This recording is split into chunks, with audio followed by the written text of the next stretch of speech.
us are not spectators. So we really applaud the DPSA and the broader team, all the social partners, for continuing to work together and to showing what it means to have a government that works, and a government that works together, a country that works together. This program, of course, is a flagship event in our Integrated Public Service Month, which we have agreed and has been is quite successfully expanded into a year-long program this year. But as a key flagship or a flagship program in the month of September, we would always want to have a dialogue around the Public Service Charter. This year, of course, we continue with the online panel format and have brought together members of government, civil society, academia, and other stakeholders just to assist us to reflect on the Public Service Charter, how we are doing on implementation, how we are doing in terms of commitment, where the challenges are and where there's room for us to work together to identify joint priorities and joint programs of action that could really move the needle in terms of improving the public service infrastructure as well as performance in South Africa. We remind ourselves, of course, that this is a product of a social contract, which is our commitment to the broader public of South Africa as public servants and as representatives at the Public Service Coordinating Bargaining Council, and that it is also part of our commitment to the AU Agenda 2063.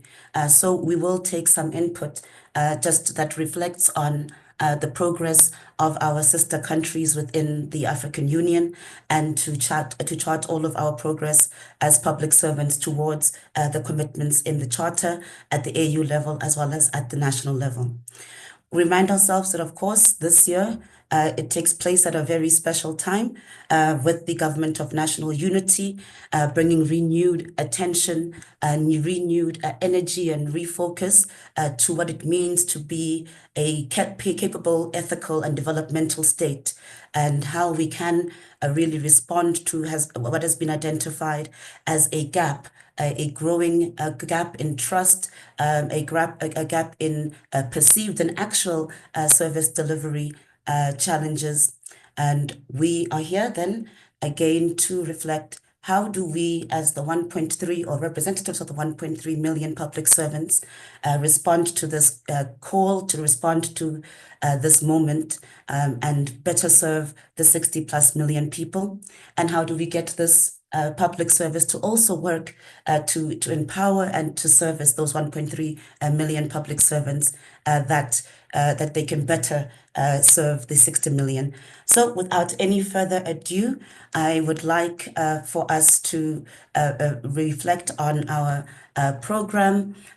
We will, of course, start with some further opening remarks by the Acting Director General of the Department of Public Service and Administration.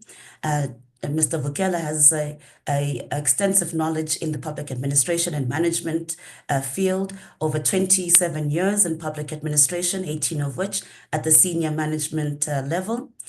His career has mainly been in the ICT sector with a focus on policy development.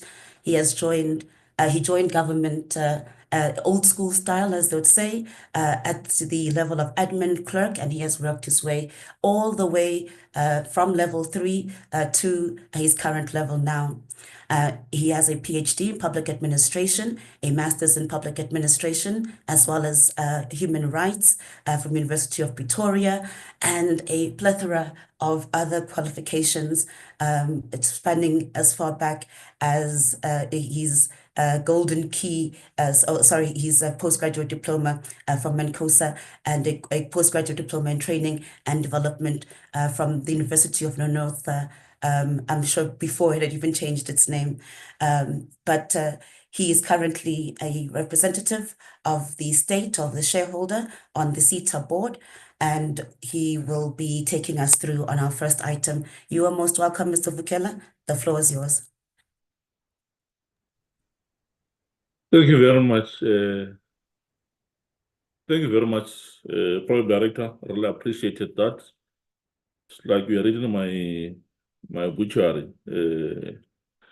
So I didn't like that because I'm still alive. I'm still doing a lot of work. But thank you very much, Stefani, for that. I really appreciate it. Colleagues, my job is to do the part of welcoming, as the Program Director just indicated. I just want to welcome Program Director Stefani here on the floor, on programming the entire session today. Thank you very much, Stefani, for accepting to come and assist the process. Really appreciate that. Demonstrate that it's government at work. We have to join hands and integrate all our work as government. I really appreciate that. I want to appreciate and welcome Omar Barak from Public Service Coordinating Bargaining Council, with the ex-General Secretary, to come and share with us the work that they are doing from the organized labor side. I think, as the MCF indicated, this is a program that was co-signed by both parties. I want to welcome Mr. Modise, who will be sharing with us formation of Central Bargaining Collective Bargaining Chamber from the department. I think he share with us what we're doing as part of the labor rights and of labor caucus point of view. And again, I want to welcome and acknowledge Dr. Foromo, my colleague here from the Workplace Environment Management from the department, who will share with us the work that they're doing. That seeks to strengthen the work of the Public Service Charter as a blueprint of government. Again, on the floor, I welcome Mr. Ntokozo Mahlangu from the UNDP. We work well with UNDP with a number of programs. We welcome you, sir. I think feel at home. We appreciate it. I want to also appreciate and welcome Dr. Yul Derek Davids from the Human Health Research Council, who will share with us in terms of what they're doing as observations from the outside point of view, independent thinking, the work that government is doing in that regard. And therefore, welcome our two sister countries, Tanzania and Zambia, and the entire public servant at large. You are most welcome. Thank you very much.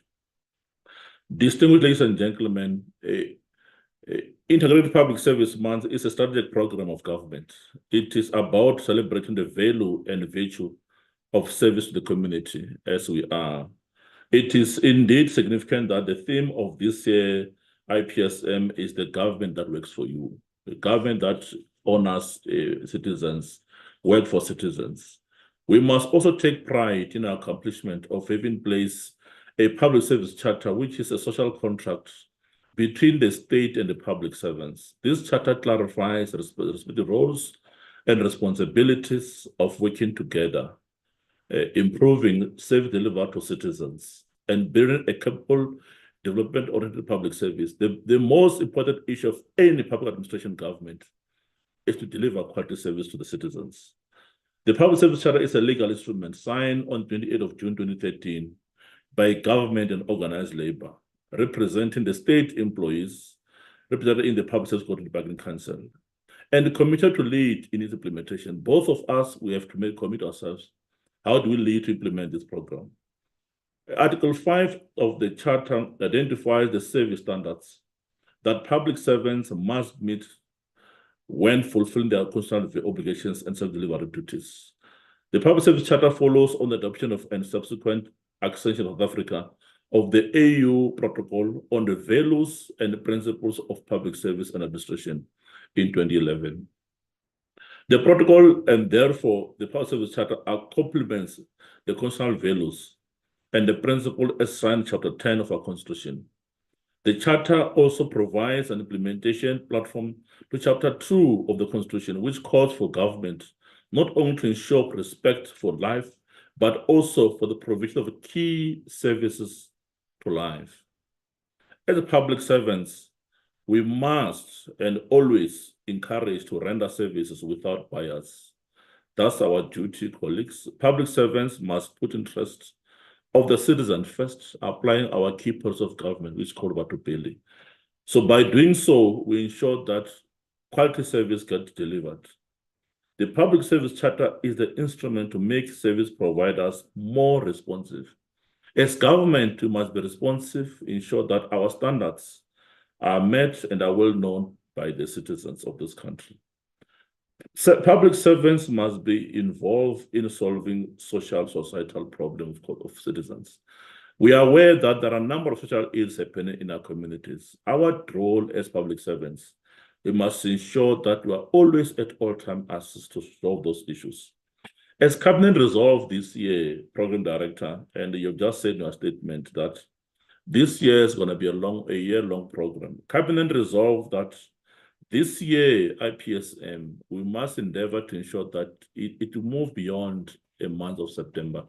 It becomes a year-long program. So we've got a duty and responsibility of public servants to ensure that after September, how do we carry along the program to cover the next remaining 11 months so that we can report back to Cabinet. I think, as MCF indicated, with that vigor of the GNU, we are called upon, colleagues, to ensure that this work that we're doing, it penetrates and understanding citizens at heart. So on that weight, I want to call upon each one of you and the entire public servants on call to say, today it is your day.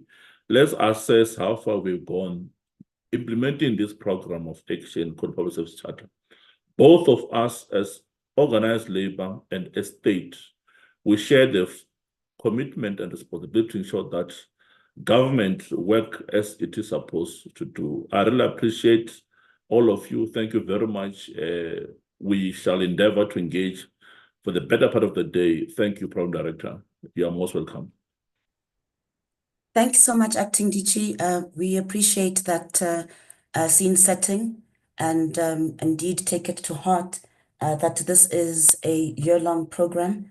So the outcomes and discussions today, we take it that they will guide us as to how to keep the momentum of the energy of September going for the next year so that we can have a summit approach. And then next September, we are reflecting on the successes and the step change, programmatic step change. Mr. Parag is, as you've indicated, going to speak to us about the role of the Public Service Coordinating Bargaining Council in advancing the Public Service Charter. He's a senior manager of ICT at the Public Service Coordinating Bargaining Council. He's got an MBA, which had focused on the right of essential public servants to strike, and he is responsible for marketing, public relations, communications, and ICT. Mr. Parag, the floor is yours. Thank you very much, Program Director. I'm just trying to organize my presentation.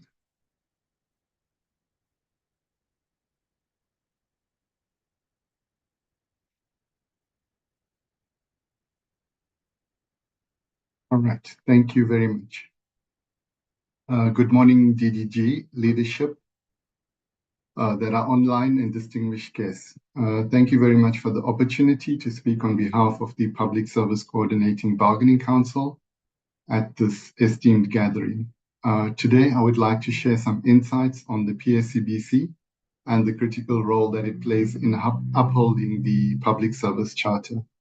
My presentation, as indicated on the screen, is the PSCBC's role in upholding service excellence and the role in advancing the Public Service Charter. Before I delve into the key points of the presentation, it is essential to first establish a clear understanding of the PSCBC's role. The PSCBC is an independent organization established under Section 35 of the Labour Relations Act 66 of 1995 in conjunction with Sections 36 and 37. Our primary mission being to foster and maintain good labour relations within the public service, ensuring a harmonious and effective work environment for all stakeholders involved. This foundational role is pivotal as we aim to uphold service excellence and advance the commitments set forth in the Public Service Charter. The Public Service Charter, as encapsulated in PSCBC Resolution 1 of 2012, was conducted within the PSCBC to serve several key purposes, which is to advance the principles of service excellence, ensuring that the public service remains focused on delivering quality, people-centered services. Okay, now I'm going into the presentation. The first page is the presentation overview and table of contents. The first section that I would like to talk through is the theoretical overview of the Public Service Charter. So the Public Service Charter plays a key role in shifting public administration from traditional inefficient systems towards a more system-centric and service-orientated approach. This approach emphasizes improving service delivery, making governments more accessible, ensuring that citizens can easily engage with government services. The second one is that government needs to be more transparent, providing clear and open communication about government processes and decisions, being accountable, holding public servants responsible for their actions, decisions, and the quality of services that are provided. The last one being open to the public and encouraging engagement, feedback, and participation from citizens within government processes. So it is, in essence, the Charter is a tool designed to meet citizens' needs by enhancing government efficiency and responsiveness, focusing on delivering services that are aligned with public expectations. The basic objectives of the Charter are displayed on the screen. The Public Service Charter aims to promote efficient, ethical, and citizen-focused public service. Its key objectives are to improve service delivery, enhance programs that focus on delivery and better service delivery to the public, reinforce commitment, strengthening the performance dedication to improving service delivery for the benefit of citizens, clarity, rights, and obligations, outline the roles and responsibilities of both service providers and the public. Acknowledge excellence, recognize and reward outstanding performance within the public service. To promote professionalism, encourage a high standard of professionalism and excellence among public servants. Enhance performance, improve the overall performance of the public service. Define service standards, facilitate the setting of clear service standards across various sectors. Combating corruption, strengthen efforts and initiatives to prevent and fight corruption. Facilitate dialogue, foster social dialogue among key stakeholders in public service delivery, uphold dignity, help government departments meet citizens' expectations equitably, treating them with dignity and respect, ensure responsiveness, create a public service that is effective, efficient, and responsive to the needs of the citizens. So basically, these objectives emphasize a citizen's approach aiming for fairness, integrity, and improved accountability within service delivery. The next section outlines the commitments by the state as the employer and then goes on to mention the commitments by public servants. I'm not going to dwell too much on this. I'm going to skim through quickly in the interest of time. So the employer made a number of commitments in the service charter to fairly reward public servants, maintain disciplined public service, feedback mechanism for public comment on conduct, facilitate a rewards and recognition system, modern and innovative procedures and system, ICT programs, and support services, service delivery improvement, citizens' access to government, national accountability and integrity systems, recognize public servants that have the right to engage in collective bargaining, ensure that a membership or non-membership of political parties shall not be used as a criteria for appointment, provide resource and infrastructure to enable effective service delivery. And the next section outlines the comments or the commitments by public servants. Similarly, public servants made a number of commitments in the charter to be polite and helpful, to have regard for the circumstances and concerns of the public in performing official duties, to provide timely services, not to unfairly discriminate, recognize the public's rights of access to information, favoring relatives and friends in work-related activities, not engage in any transaction that is a conflict, and accept the responsibility to undergo training and development, be honest and accountable, sound and effective administration, demonstrate professionalism, competence, excellence, transparency, and impartiality.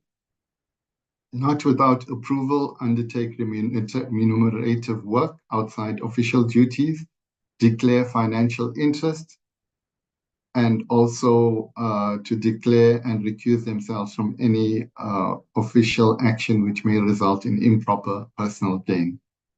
The next section, being the chairperson of the Batupele Excellence Awards, it would be appropriate for me to share the Batupele principles, which are consultation, service standards, access, courtesy, information, transparency, redress, and value for money.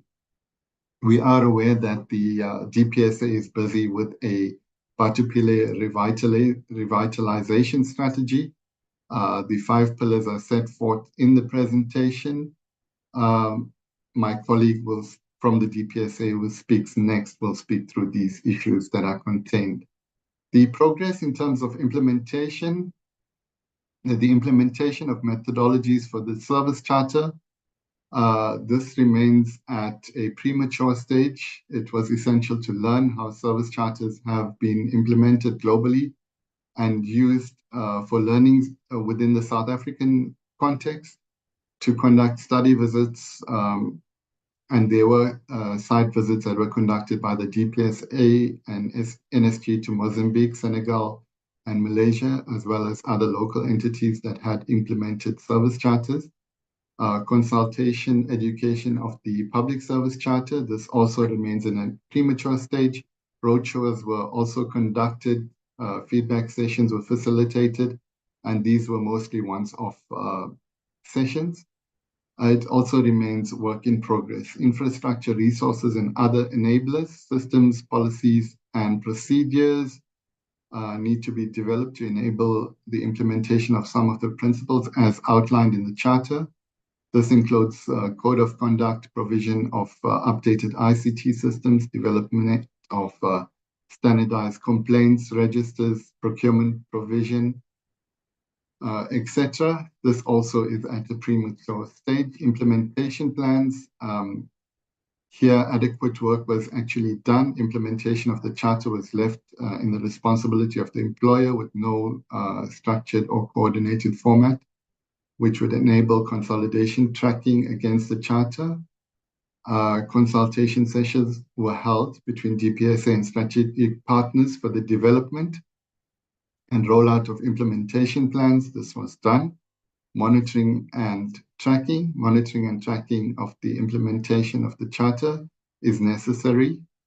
Tracking tools and reporting thereof, these matters still remain in a premature stage as well. From the side of the PSCBC, we held a public service summit that was held in 2022.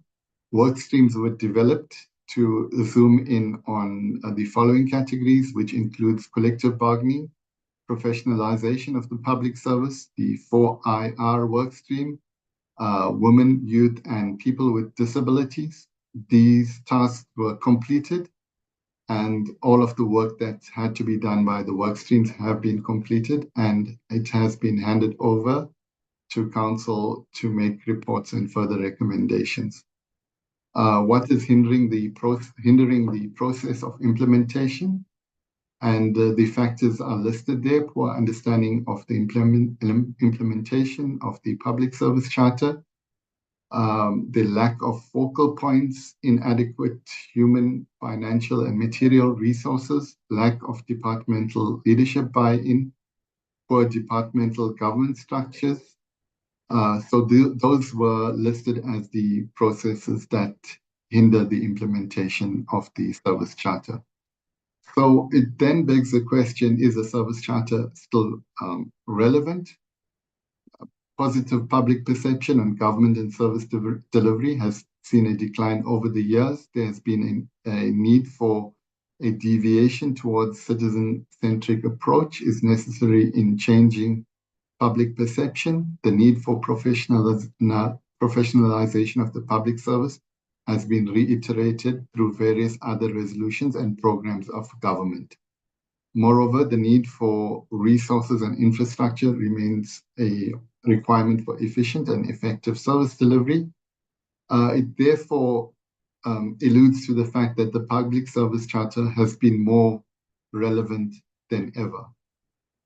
Recommendations on the way forward: consolidation of ongoing plans with inputs on the Public Service Charter, revision and development of a consolidated Public Service Charter implementation plan, introduction of tangible deliverables with associated timelines, assignment of tasks involving senior leadership, development of government structures to monitor implementation, development of monitoring and tracking tools and procedures, empowerment of public servants through periodic workshops on the Public Service Charter, development of strategic and implementation partnerships for rollout of the Public Service Charter, assignment of focal points within or across departments, and further, the last one being that chambers need to concretize discussions on the Public Service Charter in all meetings, and sectors also need to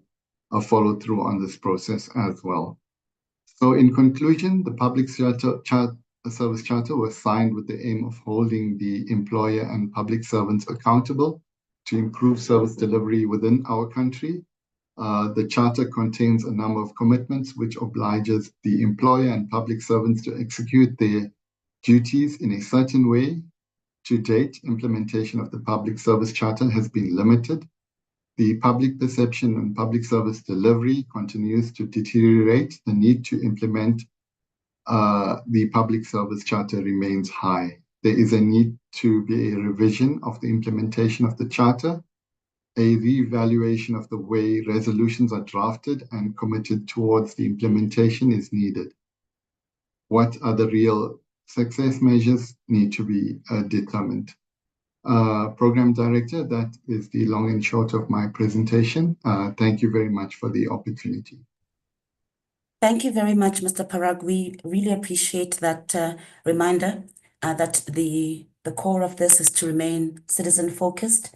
And while you've set out to us where we are in terms of implementation, I will hand over to your colleague, Mr. Uhense Modise, to make some remarks on the Public Service Charter. Uhense is the Assistant Director at the Public Service Bargaining Council, responsible for centralized collective bargaining.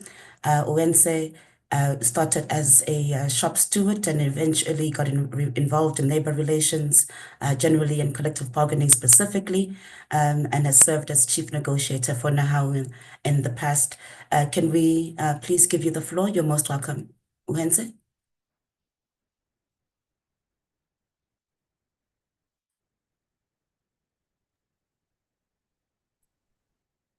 Well, thank you, Program Director, for such a warm welcome. Good morning, Acting DDG Vukela. Good morning to the fellow panelists and all who are part of the webinar. Let me zoom straight into the task at hand. But as I start, Program Director, maybe it's just to indicate that I am an Assistant Director within the DPSA in the directorate called Centralized Collective Bargaining. Thank you. Can we please move to this next slide?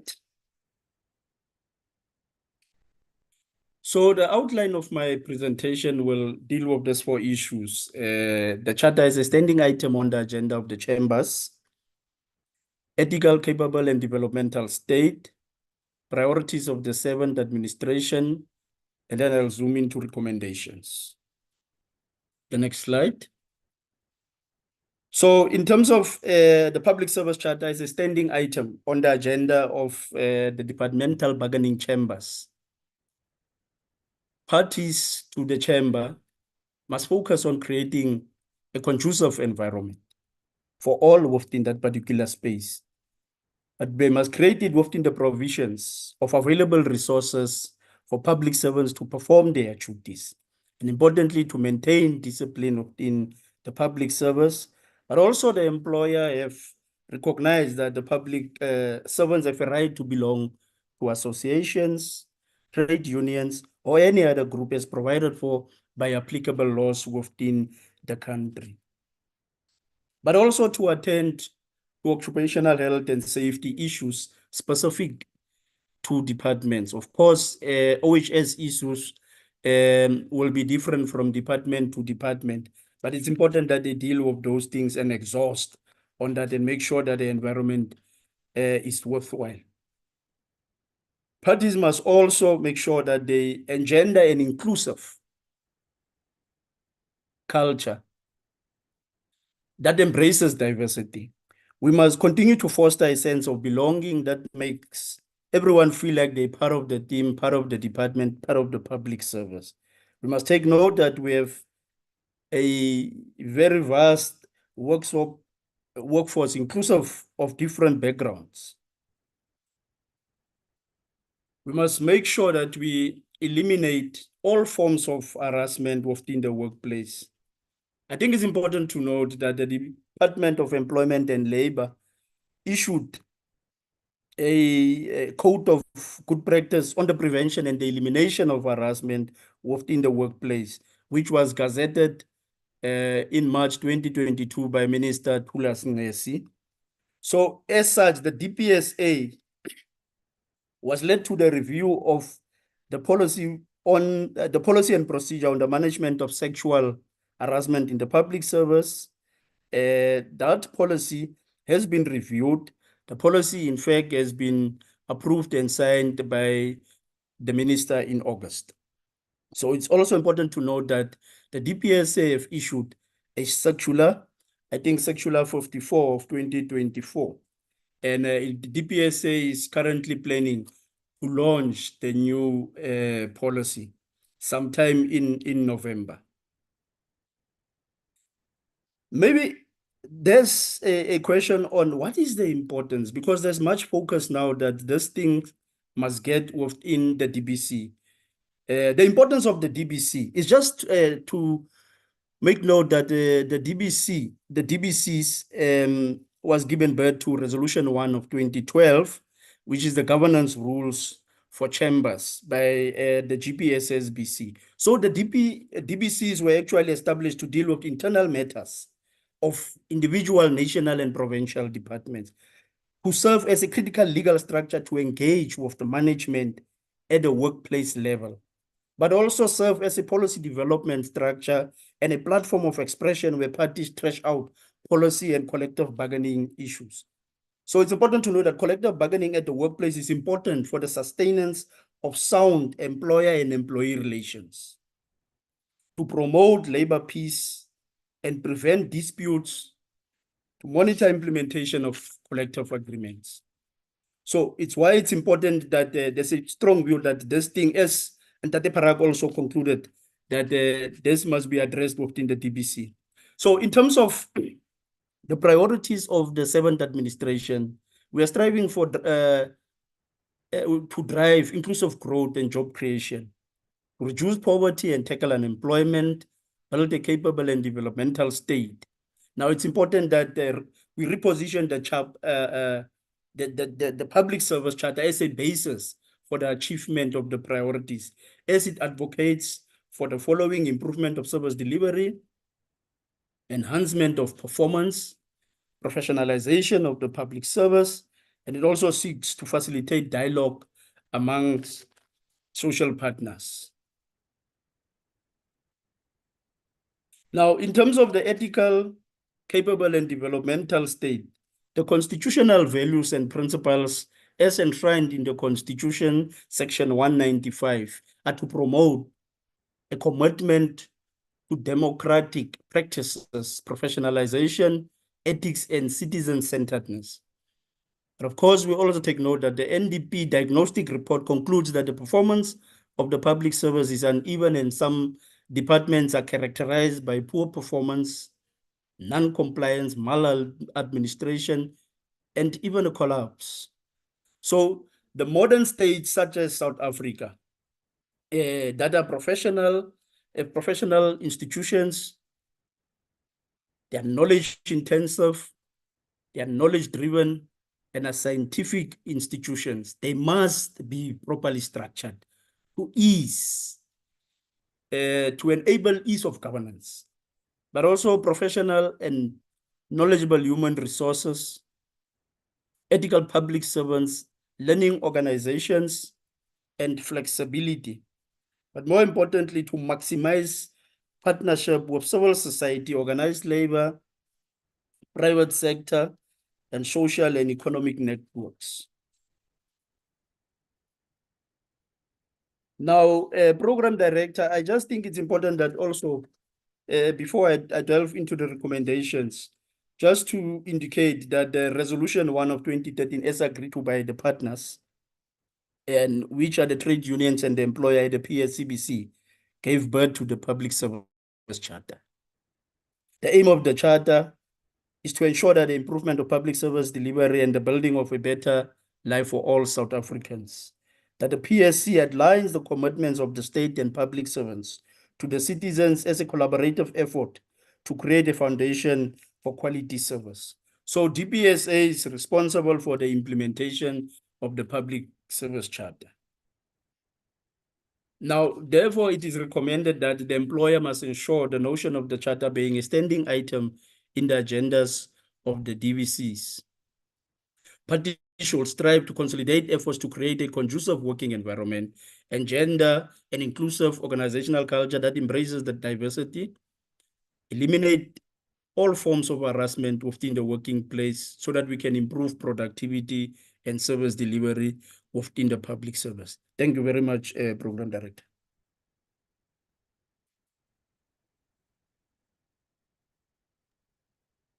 Thank you so much, Mr. Modise. We really appreciate that, and taken together with the previous presentation, I think it's very clear how we build upon the capacity of the public servants to deliver and our capacity to deliver on the charter. And you really brought into sharp relief the two sides of the same coin, discipline and morale. So we appreciate that input greatly. There is a Q&A function which is open to members, so please continue to use it. We will, before we delve into the panel portion of the discussion, just take some reflections, some questions or comments. You can pop them in the Q&A chat, and then we can pick them up. We have one here already just to get the ball rolling. Salome Perumal has really challenged us all, and I think we'll open this up to all of this morning's speakers to reflect on this, even though it was yourself, Mr. Parag, who had gone into the detailed rubric on implementation and progress. But he is challenging us to say where we have not achieved. Do we know why we have not achieved? And are we confident to submit that or to keep that as a target, not having understood the challenges or the constraints to non-implementation? And are we just going to keep repeating the same non-achievement, or do we understand what we'll do differently or why we did not achieve with regards to certain elements of the charter? As I said, I'll open it up to all the speakers, but maybe before I do so, can I check, Salome, would you want to add to that? And then we will hand it over to Mr. Parag first, and then check with any other speakers from this morning. Salome, over to you. Thank you. Thank you so much, Program Director. I'm from the Department of Trade, Industry and Competition, the DTIC.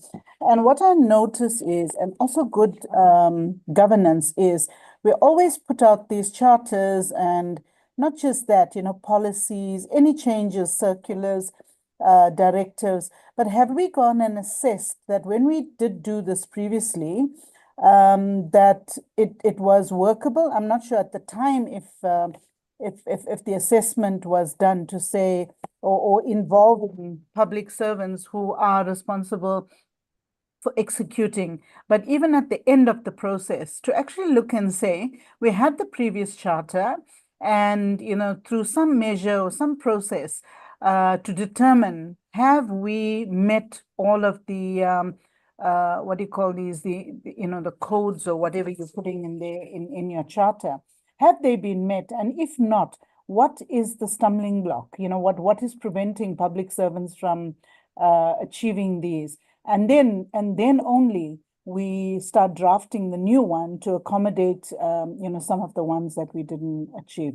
And secondly, sorry, Program Director, it seems to me that, these interventions are aimed mainly at the public servants below the major principals. So, I could be wrong, but in my observation, a lot of this, Anti-Corruption Day, Ethics Week, all of that are really aimed at, the public servants that are the executors, at whatever level. But I don't know to what extent our principals have adhered to those. Thank you, Madam Chair, for Program Director, for giving me the opportunity to speak. Thank you so much, Salome.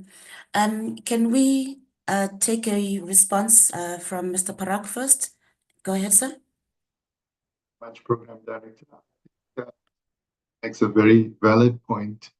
As with anything in life, you always need to reflect on where you are and where you need to be and the gaps that need to be filled therein. So being from the Bargaining Council, it's very difficult to actually comment on this as to how we're going to take it forward. It's more a role of the Bargaining Council to inform the parties, which is the state as the employer and the relevant trade unions going forward, that we need to be cognizant of these issues. So we will take that forward to the parties. I think Ohense will be able to make a much more valid comment in terms of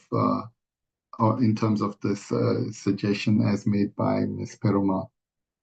So I'll hand over to Ohense. Thank you. Medisa, and Mr. Medisa, you can please go in. No, thank you very much, Program Director. Maybe just to pick up from what has been said by Ntate Parag. Frankly, maybe it's just to make a note to indicate in terms of the issue surrounding as an assessment being done, the involvement of public servants before you get to issues of approval. My understanding is that there's been much engagement on the charter with public servants, but also when they had to, not only with the public servants, but also at the level of the PSCBC, with the representative of those who belong to unions. There's been a lot of engagements, a back and forth, but ultimately agreement being reached on the charter and a way forward. But also maybe safe to say that this charter, even the directive before it was issued, that directive has been canvassed around the country. I was part of meetings, for an example, in the National Labour Relations Forum, where input to the directive has been sourced from some of the public servants. That is what I know in the area where I am. And I know also that the unit itself has been going around the country to source input. But the point surrounding where we're coming from, where are we going? In terms of the charter, there's a implementation schedule. Now, the implementation schedule, it's a 5-year plan which is on the table. If you look at the implementation schedule, what is important is that question: where are we from? What have been the challenges in terms of implementations? How do we deal with those challenges? So the monitoring factor of the plan has been is part of the implementation plan. And frankly, we think that we'll be in a position to make sure that we get to the cracks where there are challenges. Thanks. Thank you very much. Mr. Parag, you're most welcome to come back in. Go ahead. Thank you very much. I can concur with my colleague, Mr. Modise. If we rewind to 2012, when I was much younger, when I had much more hair, 2012, the process was such a consultative process when we did develop the public service charter. There was so much input that was put into the process, and we also had such a big launch. I think there were close on to 1,000 people at the launch, where people were actually given the opportunity to voice their concerns and add input. So at that time, there was a lot of consultation, and going forward, I think taking these points into consideration is very important as to how we roll out the public service charter. And there's much more that we can do to roll it out in a much more effective way. Thank you very much. Thank you so much. And just on time, Acting DG, the floor is yours. Thank you very much, Stefan, for work you are doing. I just want to assist to respond to the question raised. That's a very good question, by the way, hence I have to raise my hand. One thing that colleagues must appreciate is that directive that was issued last year is bind two parties, both government and organized labor. On a number of occasions, colleagues, we normally give directives to the implementers. But on this one, both governments have a role to play and organized labor has a role to play. And both parties must respond and give a report. The government must report in terms of what it has done for the next 12 months. Organized labor must respond on what they've done, because this social contract, colleagues, it avoids finger pointing. If nothing is happening, labor cannot stand on the table and say, government, you are not doing this. No. Labor must tell us, what are you doing? Modise was presenting here to say, one of the key conditions that in all the bargaining chambers, the charter must become a standing agenda items, for example. Organized labor must begin to induct its own members, its own employees, its own shop stewards from the shop floor on the behavioral part of it.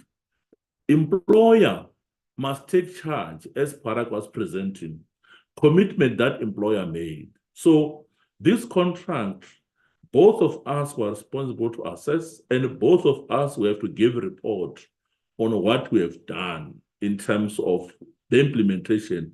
So we're all accountable, and we're all to be blamed, colleagues. If service delivery is poor, both of us, organized labor and the state, we are all to blame on this charter issue. So I just want to emphasize, if you listen to what Parag presented, his presentation, he made two segmentations, which I like it. He first talk about commitment by employer and commitment by public servants. What are they saying about the situation out there, which is in the dire need of attention of all of us as government and organized labor? Thank you very much, Program Director. Thank you very much once more, Salome, for triggering that discussion. I think, as was already indicated, it was a very helpful discussion that helped us again to go back and track and to see if we can defend the process that we undertook in 2012, and indeed we can. It was exhaustive. It did have a review of previous attempts, and it did build into it some safeguards, some lessons learned, which shall continue to be improved upon. I think the key one here is building within the M&E framework a clear commitments from all the parties. So who is actually going to do what besides the aspirational goals, and then being able to track those and to hold each other to account rather than to have it as a broader talk shop.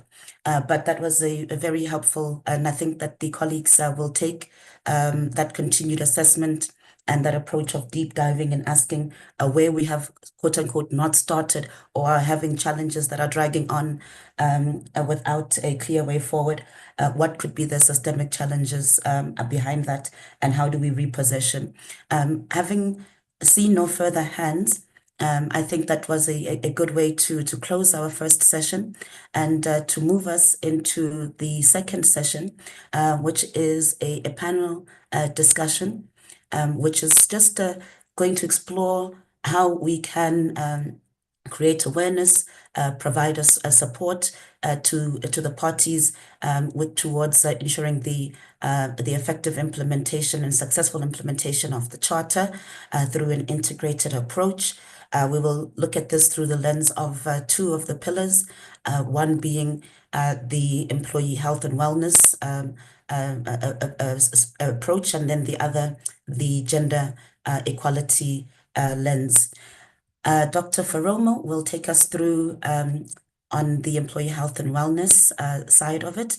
Dr. Foromo is the Director of Workplace Environmental Management, Employee Health and Wellness Program in the Department of Public Service and Administration. He has got over 25 years experience in the field of employee health and wellness and occupational health and safety in both government and private sector. He's got his doctorate in health science from TUT, master's in management, as well as community health science.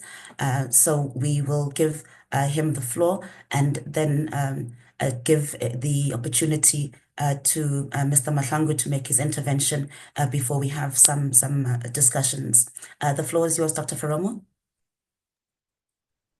Thank you, Chairperson. I will just ask my colleague to put up the presentations there.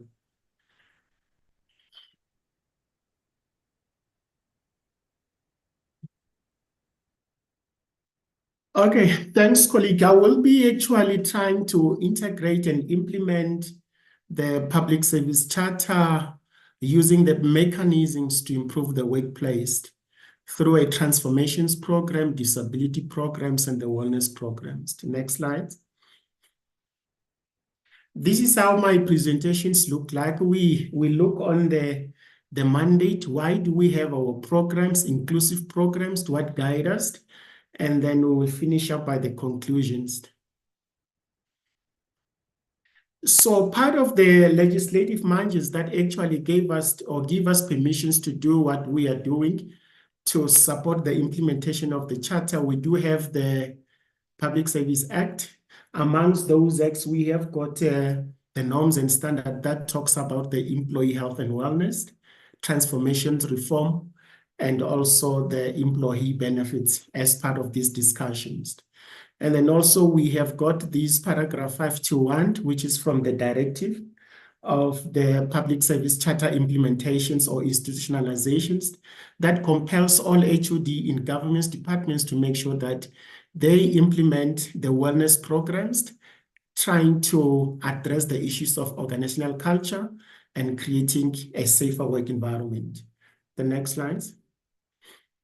And then forward, we do have this policy of on preventions and eliminations of the harassment in the public service, and also the policy on reasonable accommodations and assistance devices for people with disabilities as part of the mechanisms to make sure that the Charter is implemented in a formal way. The next slide. Now, in my introductions, I try to outline those legislative or those three mechanisms. The wellness program, it have got 4 policies where it talks about the wellness policy where we deal with the psychosocial and the physical wellness of our employees. And then we have got the shared one where it talks about creating a safer and healthy environment within the public service. And also we have got the implementations or try to mainstreaming the HIV, STI, TB programs to within our workplace. And lastly, we have got the HPM, which is the health and productivity. So we will never have a good productivity if our employees, they are not actually well. So these programs is try to equilibrate and create a safer environment to where our employees, they are able to be productive. And then also the policy on prevention of the harassment, it addresses all forms of harassment and try to prevent it, eliminate it by trying to implement the fair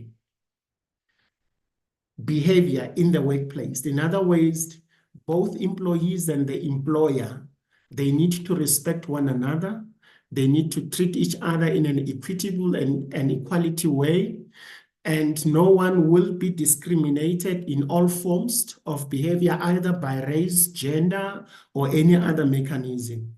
And lastly, we talk about the reasonable accommodation and assisted devices. This is when we are saying this policy, it forces the employer to make sure that does not discriminate people with disabilities. They need to be provided with the reasonable assistive devices that will actually try to make life easier for them to become functional in the workplace. And they need to enjoy and exercise every equal or every human rights that it's supposed to be enjoyed by every employee in the workplace. Then part of trying to implement all these three mechanisms, I try to look into the Adams equity theory. The Adams equity theory is trying to show us how we can implement these programs. And it talks about that employees, they strive for fairness in the workplace. And then how they look at fairness, they try to compare what they do, what they input, and what is the output with others. In other words, the Adams theory says our input for the employees, what is the expected, the employee, they will put more time, their effort, their skills in order to do the work. And then the output is the reward from the employer, whereby the employer will try to compensate, give benefits, and recognize their work. But more than and above, this equity theory, it talks about comparing your input-output ratio with that of the others. In other words, whatever I'm doing, if the output is good, my colleagues, if we come to the reward, should not be getting more than what I am getting, because we are probably on the same level, we are doing the same job, we should be recognized equally. The next slide. Now, going forward, we are saying, the overview of it is that the people are motivated in the workplace when their input, it has been recognized, and then they are able to be appreciated. And then the perceptions again is to say how well they are being paid as compared with others. In other words, it's more about the treatment than they posit the employee seeks balance between their input versus their output. Next slide. Now, when we look into the input, it's more about having a fair treatment in the workplace. Now, the fairness in the workplace is about treating equality, equity, recognitions, and also the output. Now, let's look on the input versus the output. What is expected from the employees and what is expected from the employer? I think this one is actually suited very well with the bargaining council, as now that I know that they are busy negotiating the salaries. So this is actually try to assist it. Going forward, next slide. In the input, we are saying what the employer expects from the employee. We appoint the right people for the right positions with the expectations that they will be loyal to the organizations, they will produce what is expected, and specifically when you talk about the charter, because in the charter there is a commitment for the government that they commit themselves the types of services which they will provide to our citizens. Now, when the employee is expected to go and render those particular services, our measurement is when we see our citizens being happy with what we are providing. But most of the time, we will see that there are some strikes, and those strikes, it's all about service delivery. Now it brings us back to say, our input, regardless that as the employer expects to do, we need to be determined. We need to be enthusiastic, love what you're doing, so that when you are there into the front lines, wear a smile that you enjoy what you're doing. Because the citizens, they are not even supposed to know or expecting you to say, today I had a fight with my boss, therefore I cannot provide services. Regardless of those things, we are saying the employee, they need to trust and willing to follow their leaders. But on the other side, as the employees, they are contributing into their input, they will expect that we will give them good benefits, we will give them a good compensations. They do have a job security. We need to actually acknowledge what they are doing. And acknowledgement is not only about money. It's about saying, oh, thank you, guys. I see that we have a very long queue today, but you managed. And then our citizens, they are happy. And then we need again to have an opportunity. The employees, they expect the employer to give them an opportunity for personal development. And all these things, when you look into all the benefits that we give it to our employees, they have a housing allowance, they've got a medical aid subsidy, they've got a security jobs, they do have an opportunity to study, they do have bursaries that government give them. So this balance, according to the equity, it means that when we balance these, we are expecting to see that we will have but minimal strikes based on the service delivery because our employees are happy. And then our employer is providing all the benefit and recognizing the input which our employees are giving. And those things, they will create a safer working environment that our employees, they will be actually be moved, touched to look forward to go to work because the environment, it is conducive. There is no toxicity in the workplace. Next slide.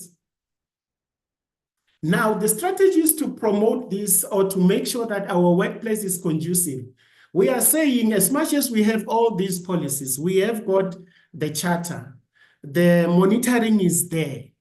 Now, we need to keep on moving forward. We know that the charter is a very big animal. And then through this, the mechanism, we are saying we will continue to support the implementation of it and try to monitor and identify the gaps and move forward to make sure that our environment is good. The recruitment processes should be fair and transparency. We do have our policies in terms of transparency. We do have our framework. We are saying right people with the right qualifications should be appointed for the right positions. And then they need to know what they are doing. But if there will be some unfair treatment, no transparency, our policies are being ignored on the recruitment processes, then the working environment is not going to be conducive. That's when now we are going to see people dragging their feet. And then we are saying, every appointment, it should be done according to merit. And we have seen in other departments, they were doing, showing that there is a certain employees who have been appointed, they don't have what it takes to be there in that particular positions. Now, again, with our policy on harassment, we are saying all forms of it should be eliminated. Either it can be physically or emotional. Most of the emotional harassment, it happens a lot in the workplace where people, they pass the remark which are not comfortable to the next person. Because people, they think that only harassment is only about physically. So we need to more awareness in all the employees to teach them about more of emotional harassment, that they need to be aware and they need to make the next persons aware that they are not comfortable with the remarks. And we are saying, try to give a relevant trade of tools to the people with disabilities. So when I've listened to other colleagues. They are saying when they go to the interviews, the panel, they will ask them, how much would it cost you if we will appoint you? Looking on the types of devices that we need to buy and make you work. And I don't think that is a fair comment in the interview, because you can't expect a person with disability to buy all the equipment that you, as the employer, you want them to deliver. And such questions should not actually be asked in the interview, because you are actually discriminating the people with disability. Then try to avoid power on centralizations. When you try to centralize power, there will be a poor service delivery. That means employees, they cannot think. They will always wait for the supervisor to tell them what to do, except probably to say, when do you go to the loo or not? Release power. Let people feel free. Let them be creative. Let them work. Stop monitoring them in the wrong way. Acknowledge, trust them that they will do the work, because they are already in the system. Just give them support. And we are saying promote a peer evaluations among employees. It is very important to say amongst the employees, whether it's level 8, level 9, level 10, allow yourself to peer review yourself, how you are behaving, how you're conducting yourself, how do you execute your work. And such evaluations among itself, it shall help that people, they will promote from their gaps to the next levels, because this evaluation, it will be fair and constructive. And then when you get such evaluations amongst peers, you need to receive it with meekness, with the aim that you want to go and improve. We are saying against train and make awareness on all these inclusive programs, so that our employees, they should know that they do have a program for disability, they've got the gender, they've got equality, they've got the wellness programs, and how do they access it? And how do they make it, utilize it? So once they know, then we'll be able to create a conducive environment in our workplace. The next slide. Now, in conclusion, I'm saying a positive work environment, specifically for the wellness program, it shall foster a supportive work environment and increase the employees' morale and job satisfaction. When we have got this inclusive program, there will be an improved productivity, reduce absenteeism, and there will be high job satisfactions. When the environment is creating equity, it means that everybody is being treated equally. There is a good tools of work. People with disabilities, they don't feel like they've been made or given a favor, but they are part of the workforce because the environment is accept them. And when you reduce the perceivals of inequity, when gender biasness are addressed, employees, they will less likely to perceive that they are not being treated equally with others.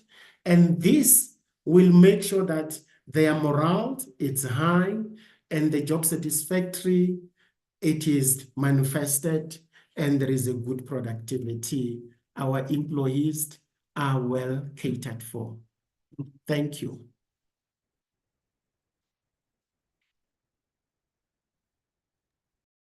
Thank you very much, Dr. Faroma. That was very helpful, quite insightful, taking us deeper in terms of what are the key issues that would really move the dial in terms of the conducive environment, engendering an inclusive organization and culture, and eliminating harassment.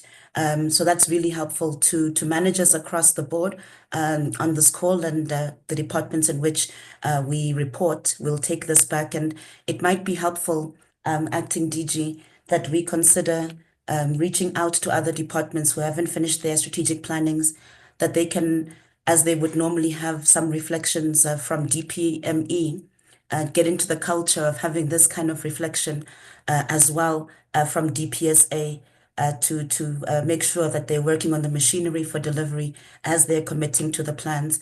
But Dr. Faromo, that was very helpful, and we give the floor now to Mr. Ntokozo Mahlangu from the UNDP, Senior Media and Development Communications Professional, and he will be speaking to us about the UNDP Gender Equality and Equity program. The floor is yours, Mr. Mahlangu. Thank you so much, Program Director. I really appreciate the time this morning and the platform to speak amongst such bright minds that have joined us this morning. As said, my name is Ntokozo Mahlangu. I am with the United Nations Development Program, in short, UNDP. And I'm here this morning to present or have a little bit of a discussion around a program, a gender equality program that we've been championing with the DPSA for over a year right now. And what I'll be trying to do by presenting this program that we've been doing is to show how it can serve as a tool to systemically embed gender equality in the public sector and ensure that the principles of the Public Service Charter, such as professionalism, transparency, and fairness, are realized with a focus on gender-sensitive governance. So that will be the base of my presentation. However, before I demonstrate how this program could respond to the topic at hand, I first need to just give you a bit of background as to why or how the Gender Equality Seal program for public institutions has been implemented. How can it respond to the different elements or help in the implementation of the different elements of the Public Service Charter? Maybe also you might have some questions or a bit around why UNDP or why us. So what is it about UNDP, or what is UNDP? Firstly, we are an agency of the United Nations that focuses on development. Basically, our work is to support governments in over 170 countries in their development endeavors. And if we really think about developing our societies, if our societies are unequal, and it begs the question, then it asks the question of, is it really development if we are not going to advance gender equality? So in all our work, we do work in various sectors, but in all our work and all our development efforts, gender equality is very central, because we do not look at gender equality as a matter of human rights, but as a driver of sustainable development. Then it is for this reason why for us we took on such an initiative with DPSA to try and advance and harness its gender equality endeavors. So as I said, I'll speak about the Gender Equality Seal for public institutions. I will just share my screen right now. I'm not sure if my colleagues are able there to show my presentation. Sure, I can do it for you. Thank you so much.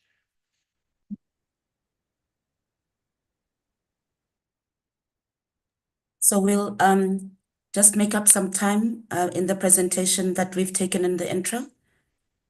Yes, yeah, definitely. I will just really go very fast. So as I said, that for me to demonstrate how the seal, the Gender Equality Seal for public institutions, could help us address or help the implementation of the Public Service Charter. For me, it's important to show you how the seal works. So the Gender Equality Seal is our global initiative that celebrates public institutions and governments striving to become more inclusive and working to create societies where women and men are equal or have equal opportunities. And this process involves integrating gender concerns across all aspects of their work and delivering public policies and services for all. So, you know, as a lot of public institutions have been embarking or have embarked on journeys towards gender equality excellence, the Gender Equality Seal measures their progress against internationally validated standards. It also supports them in every step of the way, offering innovative tools and tailored guidance. We work with national, regional, and local public institutions, and our services are available in several languages. As I said, that we've been doing this program with DPSA, which we launched last year. Currently, we are working with 10 public institutions that is a mix of national departments and local government departments. And then next slide, please. So our seal for us, it's different kinds of seals as that we've ran as UNDP. So we've had a seal, a gender equality seal for private enterprises, because for us to you know, develop our societies, different parts, different stakeholders need to be you know, part of our intervention. So we had a gender equality seal for public enterprises. And then we've had a gender equality seal for UNDP country offices, because it's quite important as well for us as an organization to also demonstrate that we've transformed our processes, that our interventions as well push for gender equality. And through this, our own country office in South Africa last year, we were certified gold for it. We've had, and then the one that I'm going to speak about, the Gender Equality Seal for public institutions, where we support public institutions in their gender equality endeavors. Next slide. Next slide, please. So where we are, we've implemented this equality seal in how to say, we've implemented the seal in 30 countries, and we've worked with 83 public institutions. Then in Africa alone, we are working in DRC, Rwanda, Uganda, Ghana, Nigeria, and then South Africa, as I said, that we launched last year. Next slide, please.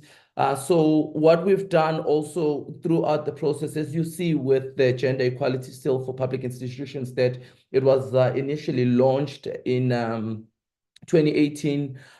We've got some lessons learned and to really show you know, that we are growing, we are learning, and we are pushing. So I'm going to share this presentation so that you can get down into the details as to what is it that we've learned. But I think the most important one is around helping gender capacities throughout the whole personnel, which is quite important in the context of what we're discussing today, and then also around addressing institutional resistance and eradicating conscious and unconscious bias. As we all know that with issues of gender, a lot of us, you know, are victims of whether, you know, our cultural context or traditional context, and also there's a lot that through the Equality Seal, we can eradicate such biases. Next slide, please.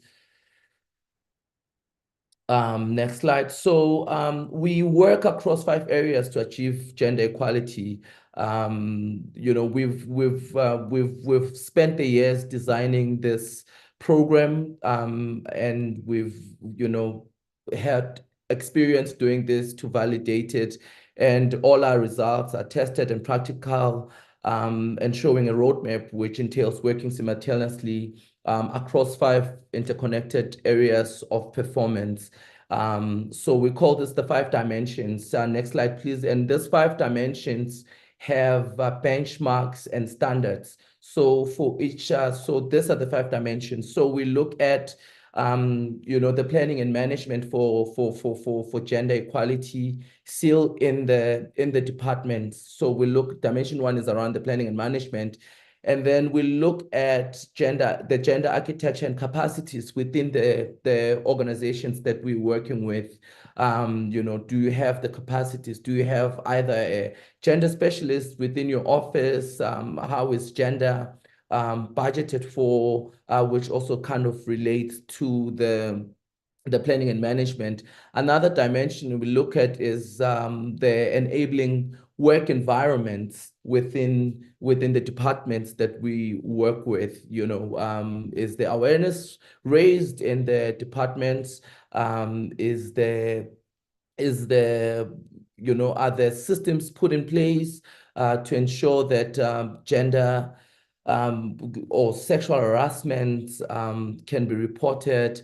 Number 4 is the Partnership for Gender Equality. We look at if the department as well has built or is building some partnerships as well across other departments or across other entities to really harness gender equality. And the last one is around the results and impact of public policies and programs, where we look at what is it that you've been doing, how have you been reporting on your results. So the next couple of slides, they dig deeper into how each and every dimension, you will see, I'll show this presentation, how each and every dimension, as I explained in short, looks at. But in the interest of time, I'd like to move through the 5 slides so that I get into the last and important part of my presentation. So the last one, move this one as well. Move the last one. Move, yeah, move. Okay, colleagues, I realized that the latest version of the presentation, may I share my own screen? Isn't the one that was used. Apologies. Yes, you may. Yeah, I'm just gonna share my screen quickly.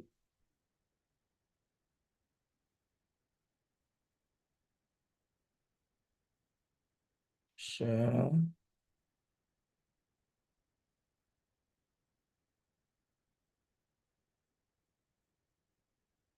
Please confirm if you can see.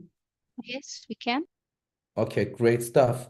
So as I mentioned, that the last and important part of my presentation is really around to show you how can the Gender Seal serve as a tool to systemically embed gender equality into the public sector. So based on the topic, this is how we see the program as a very important tool to really help towards creating the awareness around the Public Service Charter, but also assisting the implementation. So the Gender Seal promotes gender equality as a core value in public service, encouraging institutions to actively raise awareness about gender equality or equity in their practices. Public servants to all levels can benefit from increased training and education around gender sensitivity, the rights of women, gender diverse groups, and equitable treatment in public services. So as part of the seal as well, we've held a number of trainings with the participating departments, and we see this part of training as a very important tool to contribute to this efforts we're talking about. What we've also done in the various departments, we've trained trainers of trainers who will be able all throughout the duration of the seal, all throughout will be able to continue with various training sessions to the various departments. In supporting the implementation, we see the Gender Equality Seal as an important tool because it also involves a rigorous process that ensures that institutions align their policies and practices with international standards on gender equality. This provides a framework for the DPSA to adopt measures that support gender sensitive and service delivery. And I mentioned DPSA here because it is our coordinating department that is trickling down the whole seal to other participating departments. So the seals also help standardize best practices across departments, offering guidance and monitoring to ensure that gender equality measures are integrated into the implementation of the Public Service Charter. Another way that we see the seal as an important tool is around helping with stakeholder engagement by working closely with civil society, public institutions, and other development partners, such as ourselves. The Gender Seal fosters an inclusive approach, ensuring all parties, public officials, women, and marginalized groups that are part of the dialogue and decision-making process, which is really, really an important part, even for us as UNDP, that all voices and all thoughts are considered in decision-making. So we engage a broader range of stakeholders to ensure the alignment of public policies with the diverse needs of the affected communities, especially gender-specific challenges, and helps in identifying barriers to effective implementation. So because as part of the seal, there is that stakeholder engagement element, we see this as a tool that could harness the engagement that is needed in the implementation of the Public Service Charter. Then the integrated approach that also is needed to really push the Public Service Charter. So the seal aligns with DPSA's mandate to create a professional and ethical public service by incorporating gender equality into public service delivery standards. We have a comprehensive approach that we use for the seal that addresses systemic barriers and promotes gender equality across sectors and reinforcing the objectives of the Public Service Charter. So yeah, basically these are the 4 points that we looked at that could really, really contribute to the raising awareness of the Public Service Charter, but also really helping in the harnessing of its implementation across all entities of government. That is where my presentation ends. Thank you so much, colleagues. We'll welcome a discussion around this, and I know that we didn't get enough time to really break down how the seal operates. I've shared the presentation that I hope it will be shared with everyone to really understand the different steps that we've taken with the seal. But in essence, is that we see the seal as a really integral program that could really contribute to the implementation of the charter. Thank you. Thank you so much, Mr. Mahlangu. I really appreciate it. And I think that you've assisted us where my apologies, where Dr. Foromo was giving us practical interventions to really move beyond the targets for inclusion of people with disabilities. We can see now how the UNDP tool can assist us with regards to gender inclusion targets and meaningful inclusion. We are now opening for discussion on those inputs and some reflections based on our discussion so far this morning. I would give some time for anybody else, but Salome has already posed to us some questions in the Q&A facility. And the first I would ask that Dr. Foromo can respond to, which is just some data around the risk issues that are prevalent with regards to the wellness recommendations, so that they can better determine which ones are to be prioritized for intervention. We also then have a question from her, which we would request colleagues from DPSA to respond to, but you're also welcome to make some reflections, Ntokozo, which is around where do we currently sit with regards to gender equity in the public service? And how do we address this risk of fronting that has been identified with regards to the appointments driven to reach gender equity requirements? So we'll start with yourself, Dr. Feromo, and then open it to broadly colleagues from the DPSA, Bargaining Council, but also Mr. Mahlangu from the UNDP to reflect on where we are and how we deal with risks with regards to gender. Dr. Feromo? Okay, thank you, Chairperson. Sorry to interrupt you, Dr. Feromo. We just request that as you're responding, you put your camera on, please. Oops. Okay. There you go. Thank you. In terms of the risk, I'm not quite sure whether Salome is referring to health risk or it's referring to the risk of harassment. I'm not quite sure. But in terms of Sorry, Dr. Feromo, just in the interest of time, I don't want to take up too much of the session, second session. It's just was with regards to those key issues that you had indicated around the integrity of the appointment progress, around issues of risks, around the tools of trade. So those recommendations that you had made, her request is there any data that could be used to further and enhance a program or to motivate for prioritization of those issues that you had raised? Yes, no, we do have the data. It's fine. Thanks. Can you speak to some of it or how we can access it? Okay, unfortunately, the health risk data, we don't share it because it's more personally. But what we have is to tell you that how healthy is the public servant.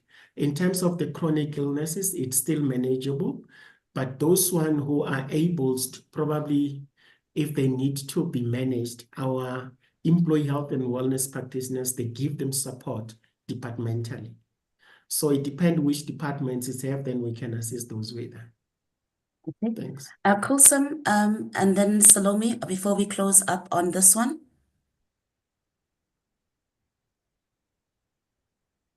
Okay, I thought that was Kulsum trying to assist us with this. Salome, do you want to follow up on this question? Yeah, thank you, Program Director. I also don't want to take up time. What I was asking is, there was a lot of recommendation on the harassment, there were quite a few components that were discussed. All I'm asking is, if there are stats, the presenter stated that there are stats, what is it indicating in a nutshell? Are we in a very bad state as the public service? And, how prevalent are these things that, the harassment and all of that? How prevalent is it in the public sector? And then, based on that, they will determine, how best we proceed. Yeah, that's my question. Thank you.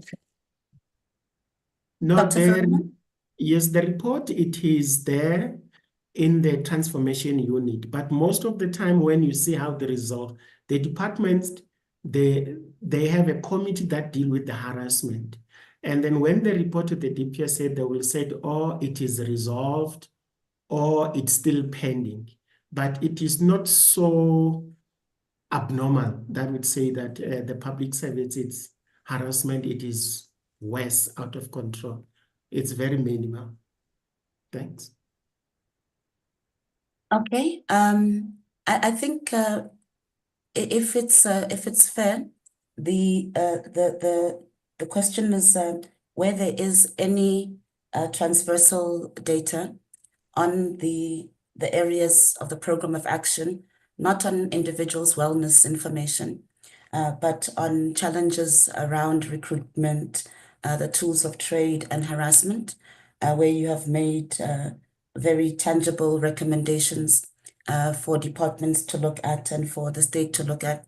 Any further data or transversal information to empower departments to move will be appreciated.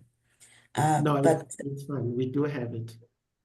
okay, I think that's what we'll appreciate being made available. We can then hand over to colleagues who would respond on what is our current status with regards to gender equality in the public service.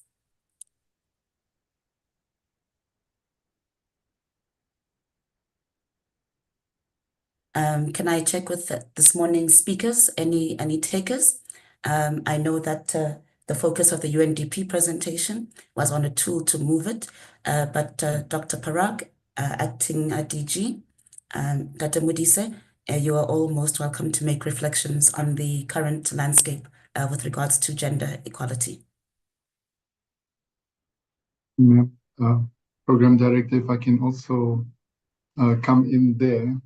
Please. With regard to the parties to council developing the Public Service Summit Declaration in 2022, I did indicate that there was a work stream which is women, youth, and people with disabilities, and harassment forms part of that as well. So there's a lot of initiatives from parties. We did form the work stream that actually drilled down on all of these issues. So it's before council now to roll out that plan. So the base work has been done to get all of these issues aligned. And the parties will actually come up with a program to actually implement all of these initiatives. Thank you. Okay, thank you very much, Dr. Parag. I think we really take to heart the recommendations that came out of the presentation, as well as those that came out in the discussion.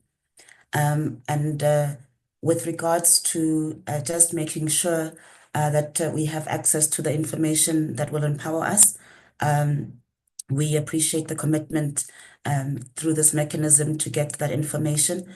And we will see in the chat as we continue in the discussion today where some further recommendations or issues can be highlighted. As the WISE will tell you, there's you don't qualify to be called a problem unless you already have a solution. That's what is the key qualifying criteria for a problem. So thank you very much to all of the speakers and participants for the first session, which really looked at where we are as a team SA or microcosm SA with regards to this public service charter and the social contracting around it. We looked in particular as to where we as participants can be champions of the year-long program within our sectors. It's quite clear that DTIC is going to be ready to hit the ground running. We encourage all the departments to then follow up, and those who are participating here to be champions domestically as we reflect, not just as departments, but as managers, as public servants, as the employer, as unions, as to how we can use this as an opportunity to refresh and reinvigorate ourselves for the next push, and in particular moving beyond targets and making sure that we are creating that conducive environment and entrenching accountability. Our next session is going to be facilitated by Mr. Parag, and it takes a look at the regional, the continental point of view and how we are aligning to that Agenda 2063 of the African Union. So I would like to thank you once more, Acting DG, and all the participants, and hand you over to the very capable hands of Mr. Parag. Thank you very much, Program Director. Thank you for those kind words. DDG Vukela, our African counterpart, leadership from institutions and valued guests, a very humble good day to you once again. Thank you to the management of DPSA for giving me the opportunity to moderate this pertinent session on the continental experience, implementation of the African Charter on values and principles of public service and administration. We also have the second track, which is from the Human Sciences Research Council. Now, we have heard a lot about the South African Service Charter. Let us now unpack it in an African perspective. with our counterpart from Zambia.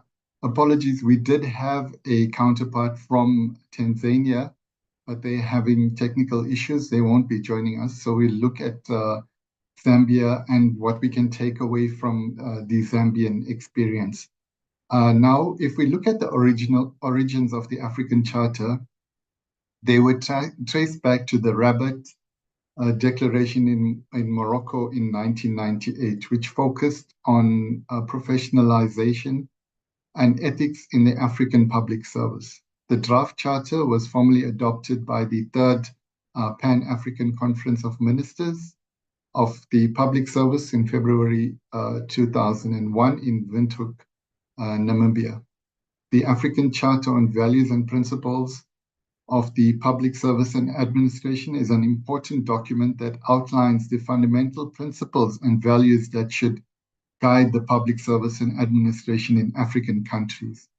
Adopted by the African Union in 2011, the Charter emphasizes key aspects which highlight its significance, and it underpins good governance, service delivery, professionalism, integrity and ethics, accountability, citizen-centric approaches, regional integration, conflict prevention and resolution, sustainable development, and the implementation of policies, and also the last one being international cooperation. So in summary, colleagues, the African Charter on Values and Principles of the Public Service and Administration is important because it provides a framework for promoting good governance and professionalism. By adhering to these principles, African countries can work towards improving the lives of the citizens, fostering development, and contributing to regional stability and integration. So today we have a panel of experts from the HRSRC and Zambia. Let me apologize, I didn't receive the profile of the first speaker, which is Vani Ampondela from the Ministry of Defense in Zambia. Colleague, if you can please unmute yourself and share your experiences in terms of the implementation of the African Union Charter. Over to our Zambian counterpart, Vani. Thank you very much, sir. Actually, it's Mr. Davis Chikalanga who is supposed to present. But he's not around at the moment. He has just gone into the Permanent Secretary's office. If you can beam the presentation, maybe I can still go through it.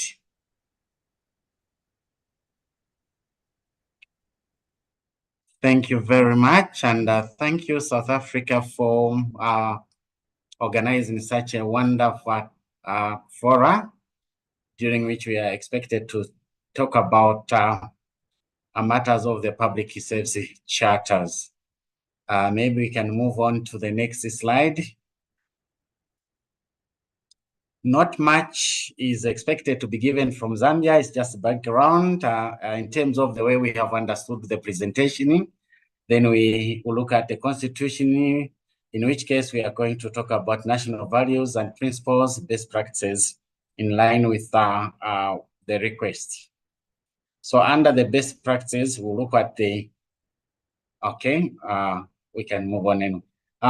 With regard to the background, team, you may wish to note that Zambia is one of the 53 countries that pledged allegiance to the Constitution Act. It's supposed to be Constitution Act of the African Union. Sorry about that. Now, in terms of actualizing the implementation of the Union, the African Union Charter, Zambia, of course, enacted some supportive legislation, in which case the primary legal framework was the Constitution Amendment number 2, which is now Amendment number 2 of 2016.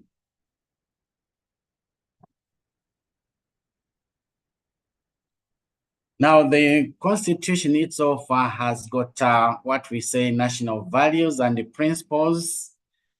The Article number 8 of the same Constitution provides for national values and principles.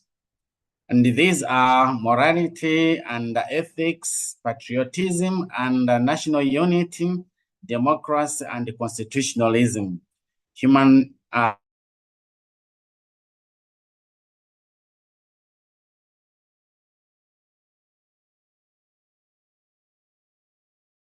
dignity, equality, and integrity, as well as sustainable development.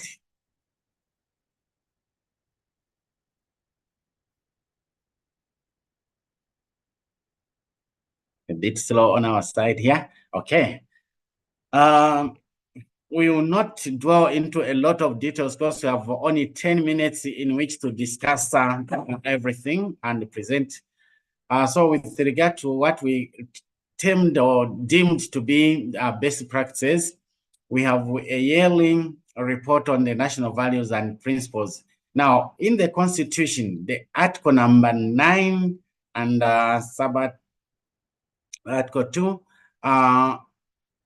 the Constitution provides for the requirement for the president to present a report on the progress made in the application of the values and principles every year. And now this, to us, we regard it as a very good practice because all the institutions in that regard, they pay full attention in the application of these values and the principles under their jurisdiction rather. Move on.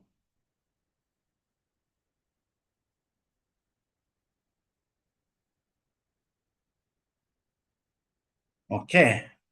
So there is a subordinate legislation which Zambia enacted, and that is called Service Commission Act number 10 of 2016. Of course, these are revised after some time when we see that the situation, the environment has changed a bit. The laws are revised. So this one, which we are using now on the service, on the issues of Service Commissions, is called Service Commission Act number 10 of 2016. Now, this one, of course, it actualizes also the Constitution in line with the African Union Charter, in the sense that the Charter, the African Union Charter, of course, talks of values and principles. And then the Constitution of Zambia adopts the same. Further, we have now at the lower level of the subordinate legislation, which also actualizes the implementation of the same in principles and values. So Section 3 and 4 of the Service Commission Act number 10 of 2016, it expands the information on the values and principles upon which public employees are guided. In this regard, all the public service commissions are guided by this act, and by way of implementing this act, we go further now to where we start preparing what we say the delivery service charters. Now, for us to have some source of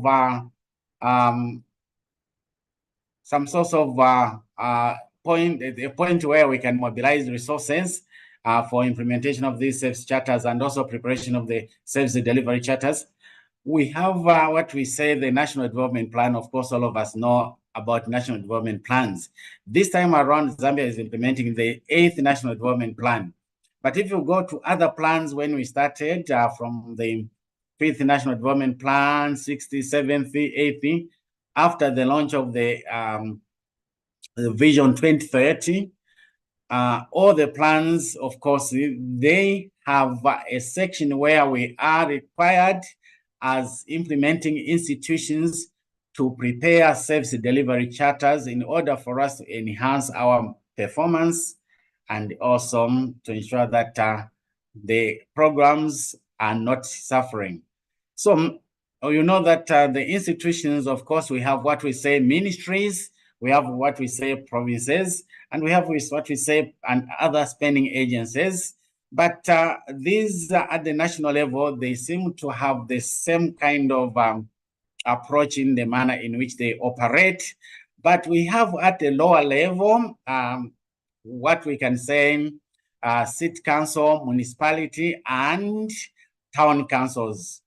That is in the local authority. So there we have what we say prototype service delivery charter, which is rolled out to these categories of local authorities, because the city council serves a larger kind of homogeneous clientele compared to the municipality and also compared to the town council.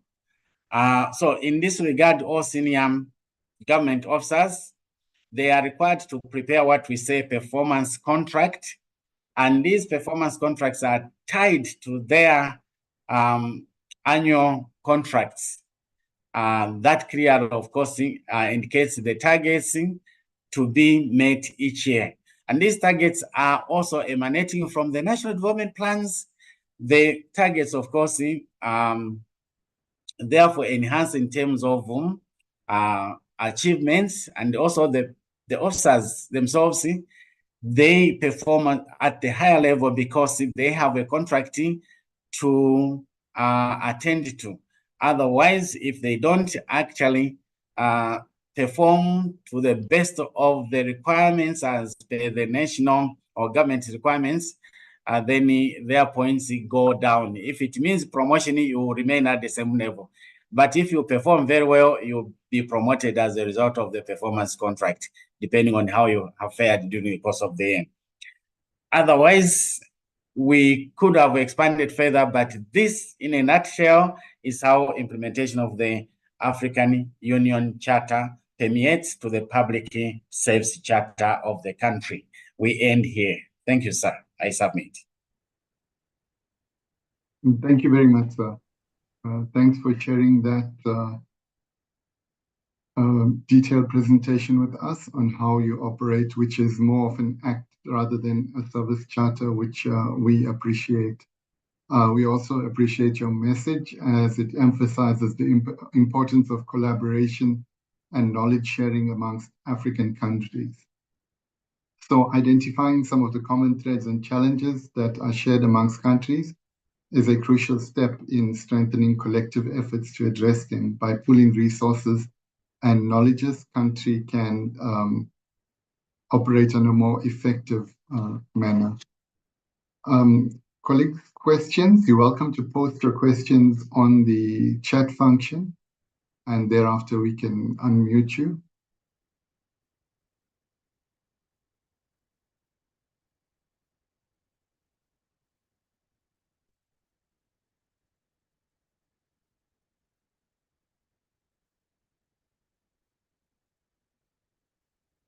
Okay, I don't see any questions. We have, however, managed to catch up some time. In the absence of questions, I'm going to move on to the second track, which is it's a presentation by the Human Sciences Research Council on the Public Service Charter, and it's entitled Integrated Public Service Month 2024, and they've crowned it as a hashtag government that works. And we have presenters from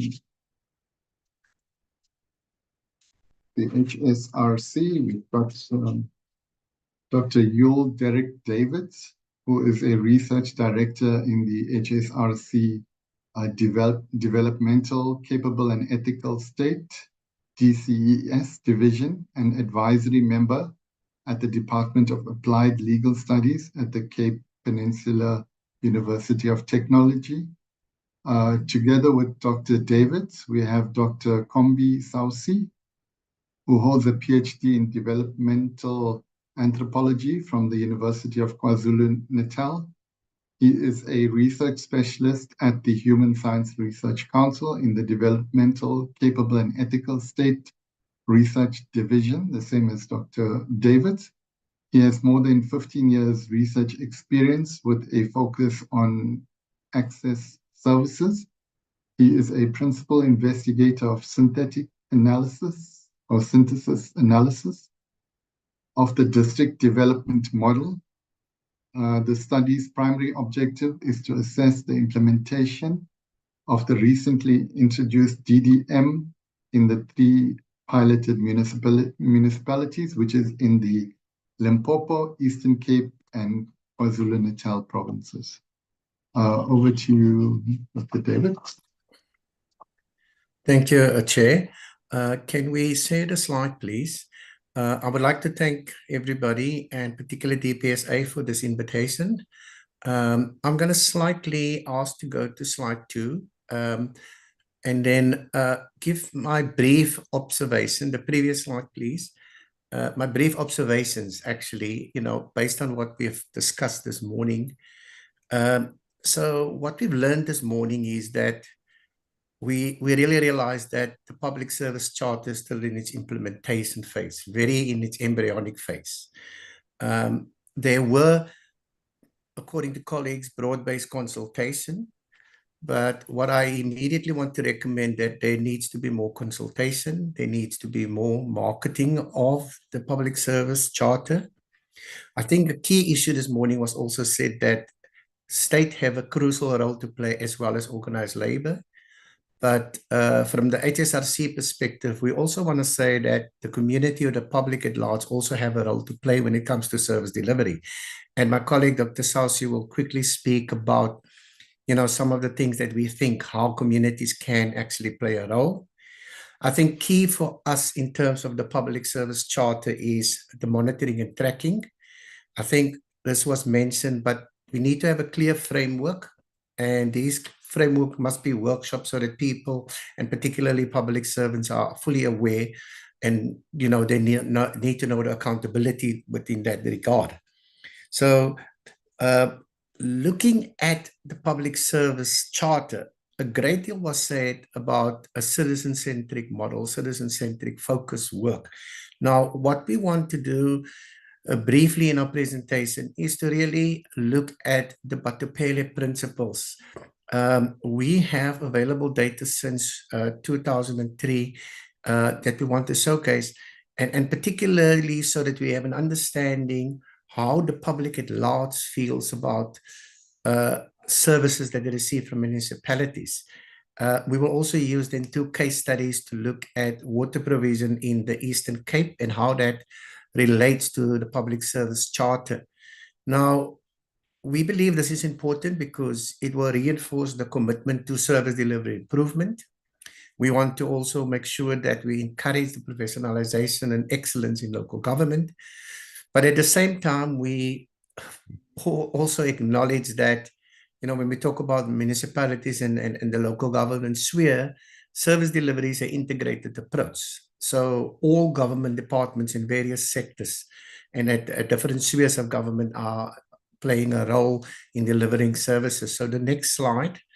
So what we want to showcase is our public opinion survey data, and I'm going to be very brief about this. We have conducted this, as I said, since 2003, a public opinion survey, and it is broadly representative of the population because we weight the data. We sample about 3,500 households every year, and this is normally around October, November. And then our second component will also talk to the Democracy at 30 project, where we would want to showcase two case studies. Next slide, please. So essentially, I think people are fully aware about the Batupele principles. Now, I'm not going to read all of them, but if we look at this Public Service Charter, you will notice that from Article 5, the service standards, a great deal of overlap is noticeable between the Batupele principles and some of the service standard charters. So we use this as a proxy then to see how municipalities have fared over the last few years. So what we do is we take all these subcomponents and then we construct an index to have an overall assessment of the Batupele principles. And then we analyze that also by province. We also analyze it by socio-demographic variables and also looking at service delivery more clearly. Next slide, please. So from this particular slide, I would want to highlight the following.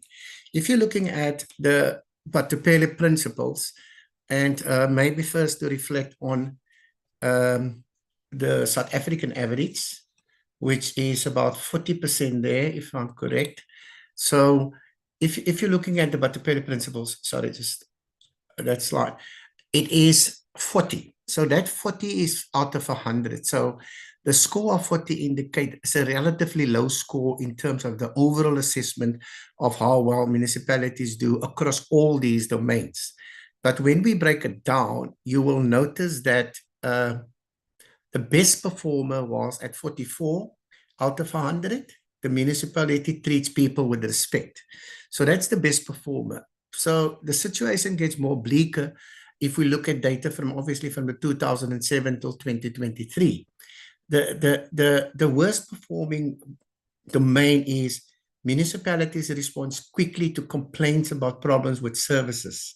In other words, only 36 out of 100 was scored. A little bit better is municipalities does a good job of following through fixing problems. Only 39 out of the 100 was scored. And so we can dissect this further, but overall, one needs to be acknowledging that this is quite low. And it's been consistently low since 2007. Next slide, please.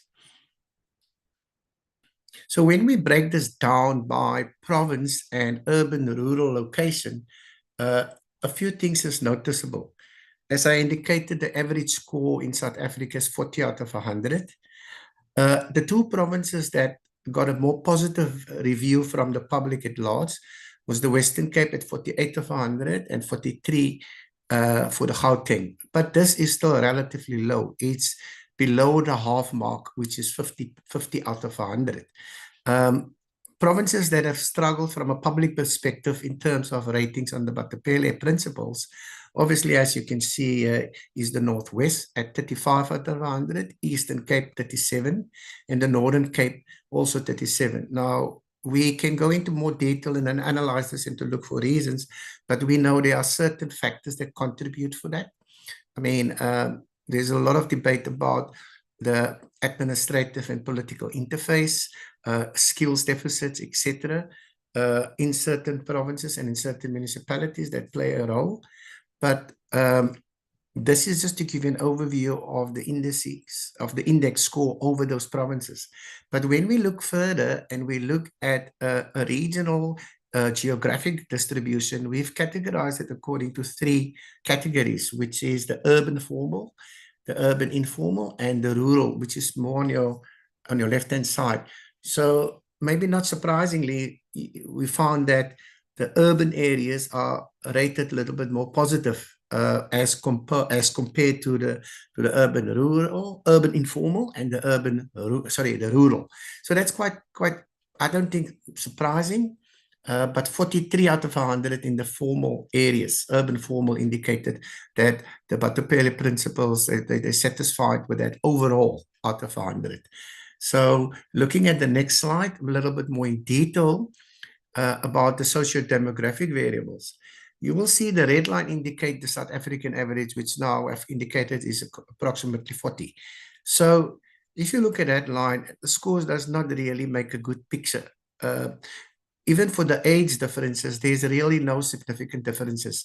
So, but when you, and also there is no distinction between male and female as how they rate services that they receive from the municipalities.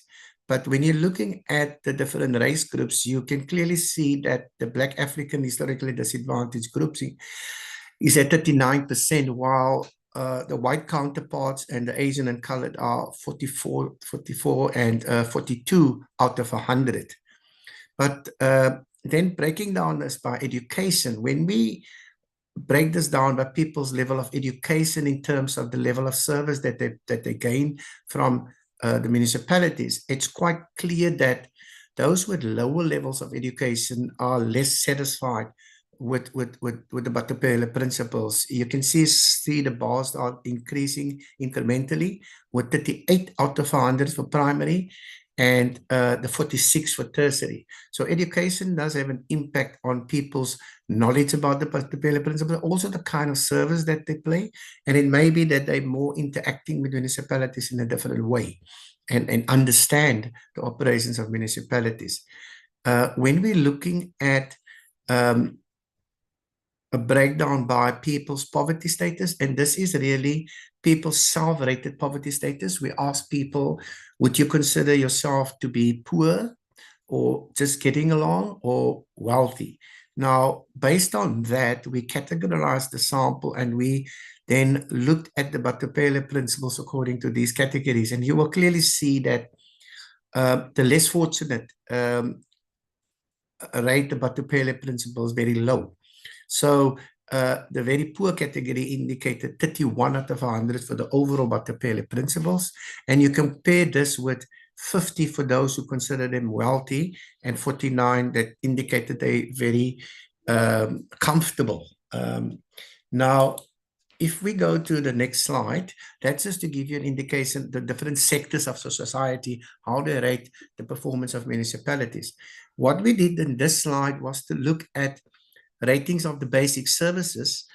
We have asked them, you know, are you satisfied or dissatisfied with the satisfaction with affordable housing, for example, with refuse removal, electricity provision, and satisfaction with water and sanitation. This is just 4 of the services that we reflect here. And what we did was to cross-tabulate this with the Batupele index. So in other words, if you look at the first, satisfaction with affordable housing, you would find that 35 out of 100 indicated that they dissatisfied with this. Now, of course, we know that certain services are, you know, integrated services by both the municipalities and provinces, but this is giving us an indication about the level of satisfaction of the people.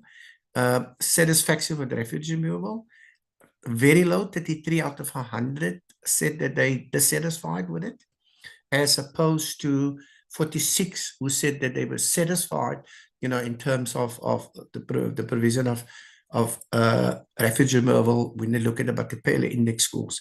So from all these other 2, you can notice that the scores are really relatively low for those categories who are dissatisfied. Now, we're shifting a little bit gears now, and I'm going to ask my colleague quickly to come in and then to bring this more to a local and a locality level of 2 particular municipalities. Kombi? Thanks, Dr. David, and thanks DDG and colleagues. Thanks, Chairperson, for this. Again, I think it is to continue the reflection on what my colleague has just presented. But here and try to zoom into how do we relate some of these service charters to municipalities. Next slide, please.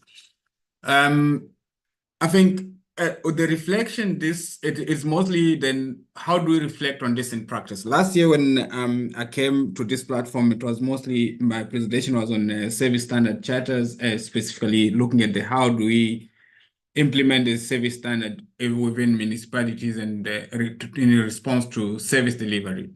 But again, this is mostly to clearly define the standard at the municipal level. And we think the framework, we should provide a framework for service delivery satisfaction, because if there is the way communities really understand how they should rate municipalities and public servant in terms of how the services that they are receiving, that might also give a better feedback to both communities and to the officials.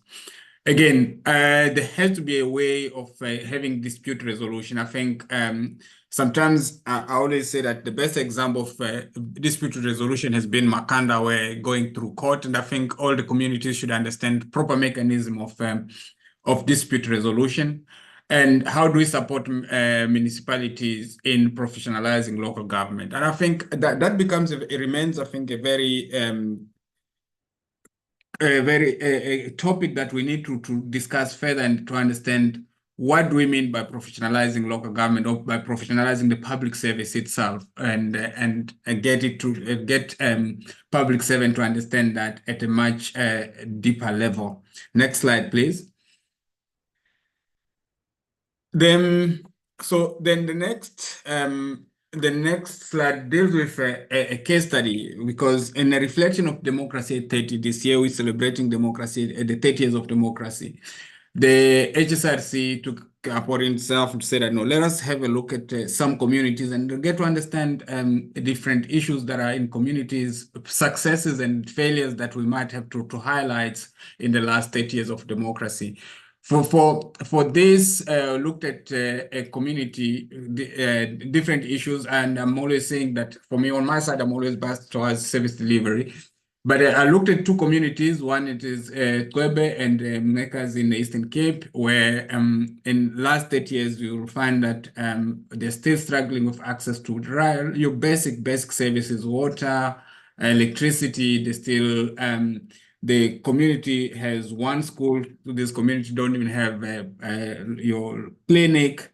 And those are some of them, the things that we need then to start asking ourselves, why after 30 years we'll still find communities that still don't have such a basic services.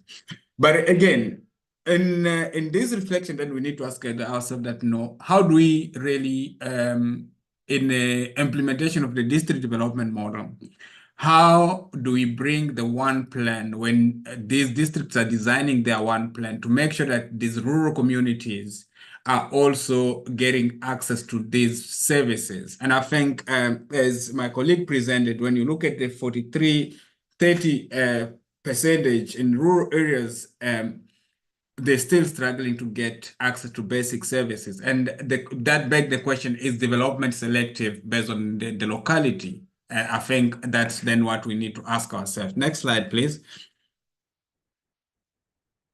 Then, so when we look at this community that are isolated, most of them you'll find they still struggle with water. And how can we use the service standard charter to really to address some of these shortfalls, and so that the municipal officials or public servants really understand that, no, how do we communicate, how do we relate to communities, and using the principle of the charters and to address services. So what you'll find ineffective transport network, inadequate infrastructure, impaired service deliveries. So in these areas, it's very hard to access, and there is no public transportation is difficult, and then you'll find either school-going children going long distances. I always say that what separates Lusikisiki from one of these communities is just the river. But if there is a bridge, then kids can easily go across to the high school on the other side. But you'll find families sending kids across because to stay there. And as early as high school, you'll find children going and stay in communities outside their household, just because the community does not have a high school. So as a public servant, when we're doing our planning, how do we make sure that these issues are addressed? And again, they bring in the issue of DDM. How can we systematically address these issues in our conceptualization of the one plan? Next slide, please. But again, while we're talking about the next slide, then we look at issues of collective responsibilities. I think we cannot give this responsibility to government alone or to local government alone. Communities also have a responsibility, a role to play in us addressing some of these issues. As indicated in one of these communities, there was a water project that the HSRC did like 10 years ago. However, you go back 10 years later, the community itself has vandalized the solar system, the solar panels that were operating the system for the pump.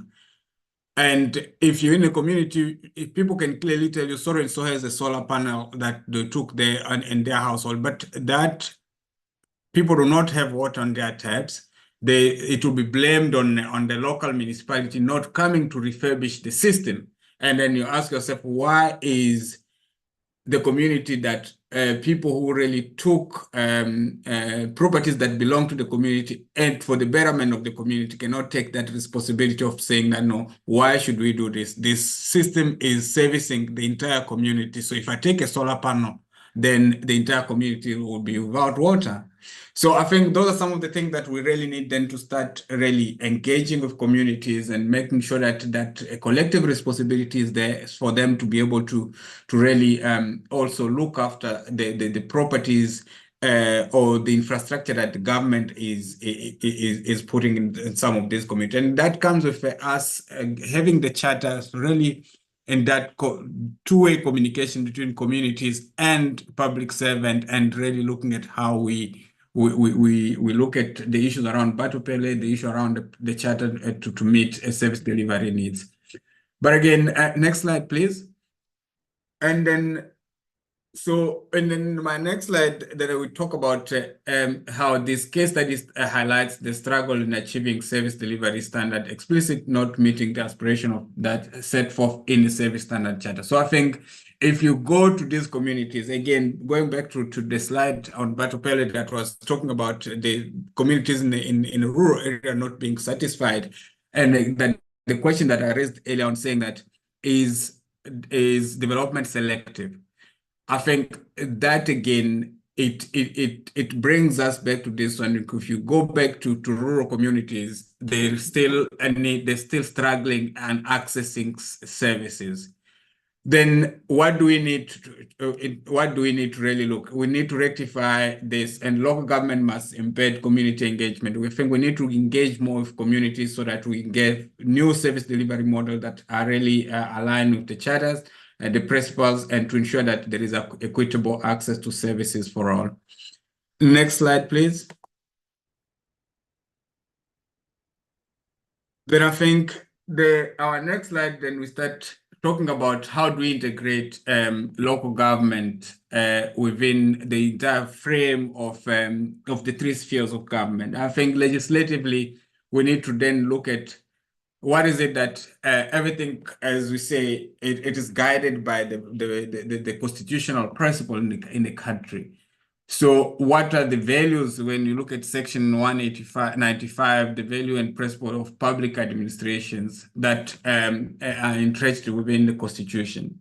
We need to then start really looking at how do we the framework towards professionalization of public service. And I did raise that earlier on that, no, I think how do we really implement that framework and how do we reflect on that? I think my two previous presenters did touch on that, is Mr. Parag and Mr. Modise, also looking at some of the key objectives of the public service charter itself, and how do we professionalize that to ensure that we as earlier, I think the DG also indicated that no, all what we do is to serve the public. It is to ensure that we deliver services to the public. And I think that it becomes very critical. Can I have the next slide, please? And I think if you look at the two slides, the previous one and this one, we really highlighting issues going back to the core values and going back to the Constitution. I said, I know, to ensure that we are guided by the Constitution so that we have a democracy that is accountable and responsive and open, and more specifically to address the issues of human dignities, and to ensure that there is that access to service, universal access to services in all communities. Thanks, and thank you so much.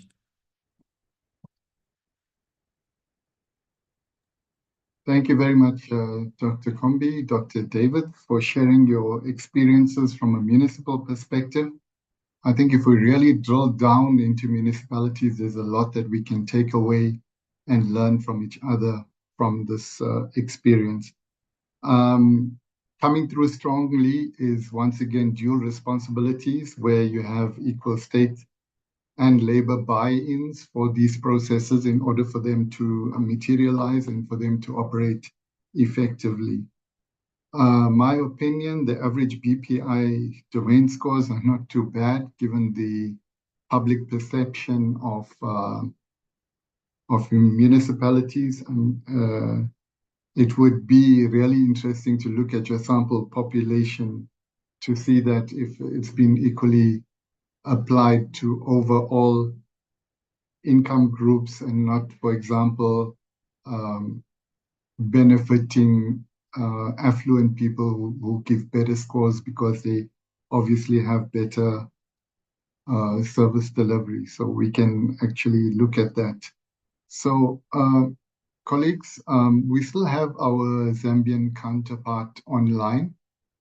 If there's any questions, you're welcome to post them via the chat line. Let me just check if there are any questions. Oh, there is a question from a good friend of mine, David Moiketsi. Did the study consider the possibility of general attitude of those who offer services to less educated or less fortunate comparatively to the educated and more fortunate? The less educated and less fortunate will easily relate with action than theory, especially on the basis of access to services, as opposed to their counterparts who have the means to actually find and easily access services. The rural, uneducated, and less fortunate do not have the same latitude of access to resources compared to the urban, educated, and fortunate.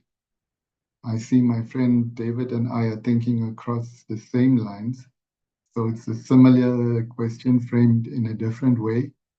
Dr. David Nkombi, please share with us the issue. I think I will start, and then Dr. David can, I think, will clarify further. But just to touch on a high level around the South African Social Attitude Survey, it is a nationally representative survey. So it takes into considerations all the issues that you raised earlier on around your demographic issues. It touches around socioeconomic issues. So we do not only go to affluent areas. So when we're doing the sampling, it is representative of all layers of South African society, and the responses that we get are reflective of that. So we go to affluent, we go to rural, we go to urban areas, we go to and looking at different levels of educations and or access to different services. That is one. I think my colleague will add more. But with the Democracy 30, it is that was specifically a case study of the 2 rural communities on this section. So the Democracy 30 also is we're doing it in all the provinces, but as a principal investigator on the section of the Eastern Cape, I chose to go back to areas where we've done interventions before and then really revisit these areas and see what has happened since we did interventions specifically on water access like 10 years ago. And those are some of the feedback getting back to communities and realize that the infrastructure that was put in both these communities and any other community, we did more than 2 communities, the infrastructure has been vandalized, and where it hasn't been vandalized, it has not been maintained, even though the infrastructure was handed to the municipalities. Thank you.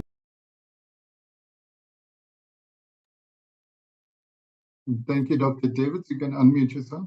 Yes, look, I fully understand that one would argue, and one would rightly so, that the affluent obviously have the means to get a generator if they don't have electricity. In most cases, they have solar panels, etc., to have their own services. But what we've done is really a representative survey, as my colleague indicated. But if you look closely at the data, you will find that what we're saying, those people who consider themselves as poor and with low education, obviously they struggle to access their services. And that is what we want to point out, is that there are stark inequalities in terms of people's perceptions, in terms of the kind of quality of service that they get. So I think in that regard, I actually agree with you that we need to do even much more. But one of the things that whilst we focused on municipality, we're fully aware that the public itself sees service provision as a state function, and sometimes very difficult for them to distinguish between municipality, local government, provincial government, etc. So that's some of the things that we need to work on. But for me, relationship building and public participation and public engagement is very important, whatever sector you are. And I think that's a key thing that we need to think about. We have not even delved into the fact of, when we talk about information technology, using platforms of how to engage with communities. Now we're doing quite a bit of work in that area, where we work with various municipalities, and you will find even within your disadvantaged communities where people have access to WhatsApp and there's certain platforms, and the information is being made more presentable, easy, accessible, people can engage with the municipalities, and they can actually, say they say in terms of the kind of service and input into the integrated development plans. So how does that link to the public service charter? It's giving voice to the citizen, but that information must be used by the public officials and see how they can then improve their system and their operations internally. And so what we're saying is, even the municipalities, we understand it, even government is complex, the state itself is complex, labor is complex, the communities are variety. So it is within that domain that we need to have specific targeted priorities, key frameworks to measure our outputs. But I think we're moving in that way. There is a 5-year plan, but I think sometimes we forget that we have an existing framework and we're not actually tracking that and to learn from that. Yeah, that's just my initial comments. Thank you, Dr. David. Please, can you share the technology that's used to gather these surveys? These surveys are done, because of time, maybe I can go in more. This is face-to-face surveys. We physically go to households. It's nationally representative, and we select we select at district level, and we go down to the census enumerated areas. We select approximately, we're doing about 8 or 7 interviews per area. And, we're doing, if you divide the total sample size of 3,500, which is a national representative survey. So we're going physically to households. We use, electronic tablets where you conduct the interview, and you do it in the space of the home of people. But we go across the country. Obviously, you will do less interviews in the Northern Cape, but we have weighted data to match the population census data. I hope that's giving a picture of how we do it. Is there any indication that you want to expand your research? I mean, you've done 3 out of the 9 provinces. Is there any plans to go into the other provinces, or is it just meant to for a sample? Are you talking about the district development model? The sample of the South African Social Attitude Survey is across the country, all provinces. But for the district development study, we have just focused on the initial implementation municipalities. I know my colleague can come in. We are doing a follow-up study on that. And maybe it's Kombi, you can come in there. But the survey covers the entire South Africa. Yeah. Just a quick one, I think, on that. As you indicated, Derek, with census, it is the country, and for the district development model, the expansion we're doing is now we've just finished a workshop with districts in Limpopo, all the 5 districts, where we got their their one plan and look at them based on the 6 pillars of the district development model, and really analyze them and look at what are some of the issues they might have not considered based on the holistic look at of their districts. And it was quite a successful workshop where because now it is assisting district to improve their one plan before the finalization.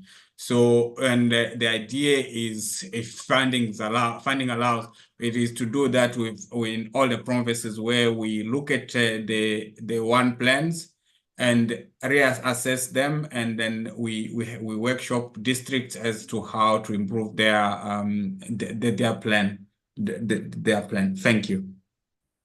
Thank you very much, Doctor. Let's go to the chat.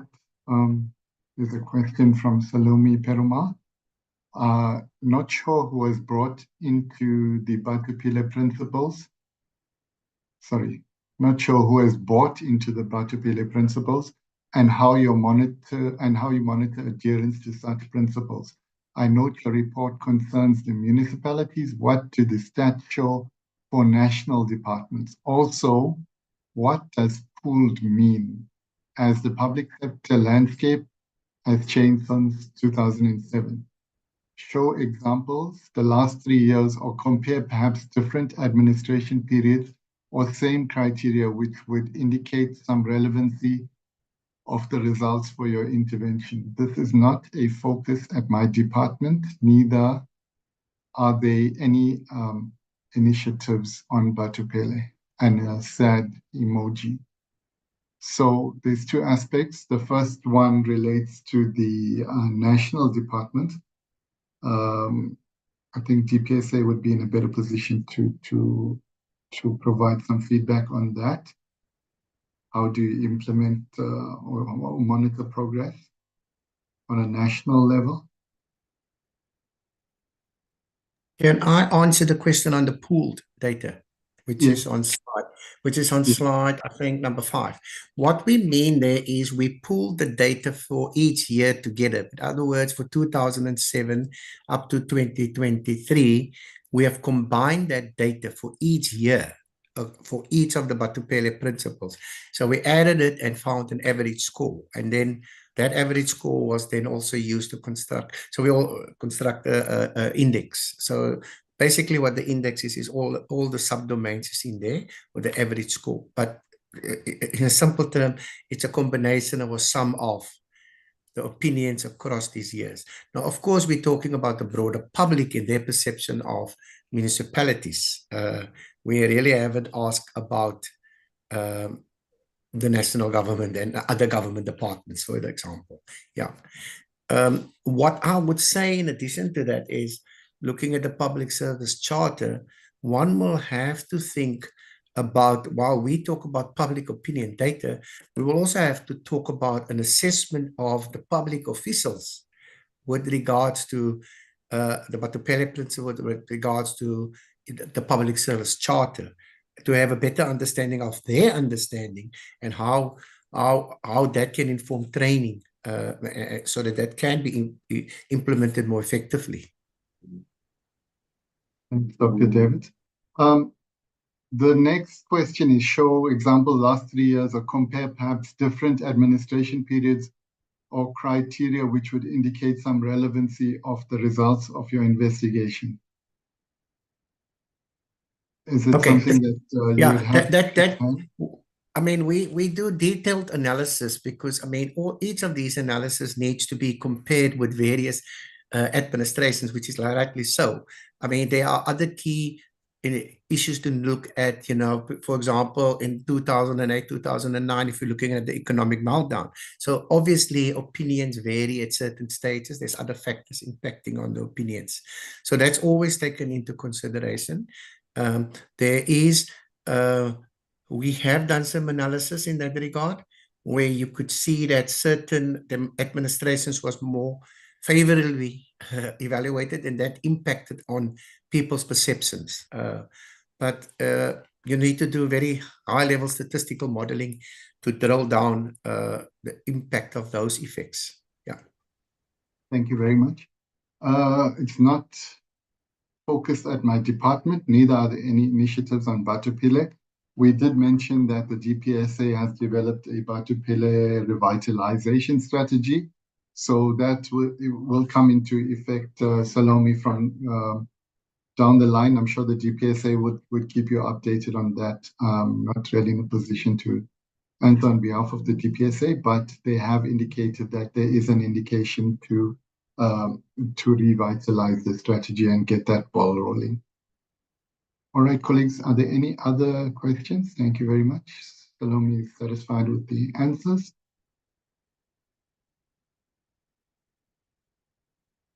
Right. So there's no more questions. Let me then thank the panel members, the counterpart from Zambia, Dr. Davids, Dr. Kombi. Thank you very much. Your messages emphasize the importance of collaboration and knowledge sharing within municipality and national governments, African countries. And indeed, sharing these interests and experiences can be a valuable way to learn from each other, even though what works in one country or one department may not directly be applicable to another due to different contexts and challenges.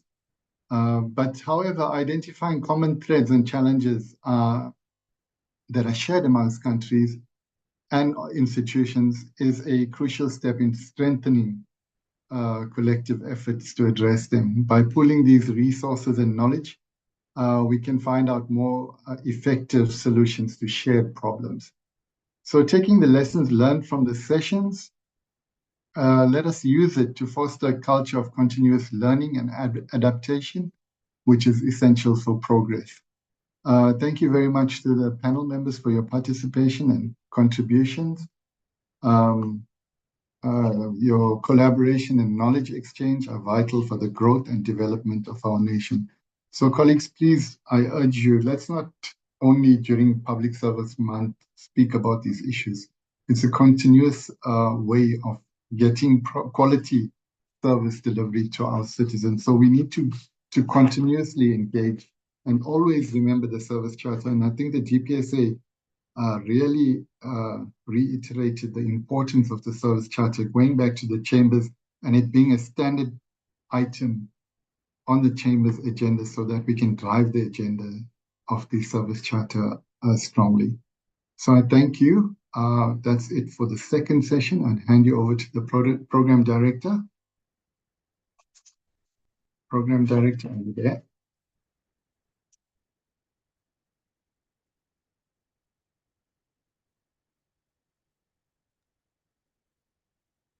Good day, and thank you so much, Mr. Para. I think we are ready to move towards the final portion of our agenda. We've had the reflections from the HSRC. Can we hand over to the acting DG just to give us some reflections on the way forward and to close our session? Thank you so much. Thanks very much, Program Director.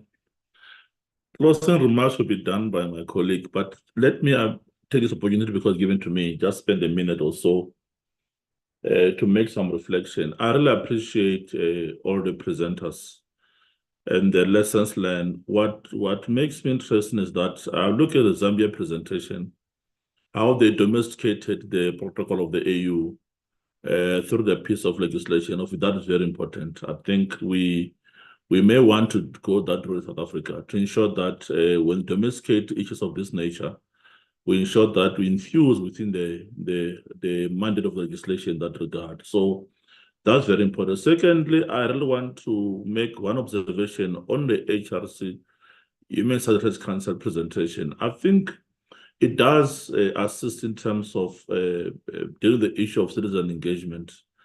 But what we need to do going forward as a government in partnership with them is to begin to look at how do we empower citizens to be able to hold government accountable on issues that government have in commitment, precisely the issue of standards that are put out there, whether it's about to put a standard, come from the charter in that regard. So that's very important. So from my side, I think I'm quite excited, as Parag has indicated. We need to ensure that we draw a program that, sorry, that will allow us to continue engaging. We drum these things to public servants and general citizens wide. So I'm not doing the closing remark, program director. I think my colleague will do that. Let me pause here and allow, I think it's Poloko in that regard. He may have forgotten to amend the program, but he's doing the closing remark. Thank you very much, program director. Thank you. No, thank you very much. I think it was kismet that we got an opportunity to get that guidance from yourself, Acting DG. Poloko Sekgale, my apologies for not recognizing you for the closing remarks, but the floor is yours, and please proceed. Thank you, Program Director. I think from my side, I believe we all have lessons that can be drawn from the Charter. And for my side, the recommendations that were brought forward really highlights what the amount of work that still needs to be done, as well as the mechanisms that were shared that are put in place by the employer in a form of policies from presentation by Dr. Foromo. And I feel that we still need a further engagement on the gender equality seal, which we can make other arrangements with Ntate Mahlangu so that we can have further engagements and discussions based on that system that they are using. And well, on the best practices from the Republic of Zambia, we really appreciate that, and also how they went out about developing a subordinate legislation in relation to implementation of the African Union Charter. And Acting DG touched on empowering citizens. I think we've looked into, or we're reminded of the responsibilities of the parties to the Public Service Charter.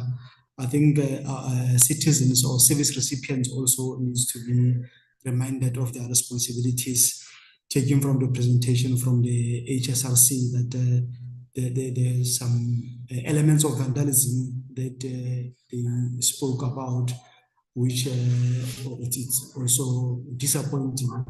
And also the issue of destroying resources by public, by service recipients. Maybe that can be a discussion for another day. And our sincere gratitude goes to the organizers and the host for putting together this successful webinar, and to our distinguished speakers and presenters for their informative and insightful presentation today. And I would also like to thank all the participants for attending this webinar, and we look forward for further engagements on such platforms on taking services to the people. And I would like to close with the theme that says hashtag the government that works for you.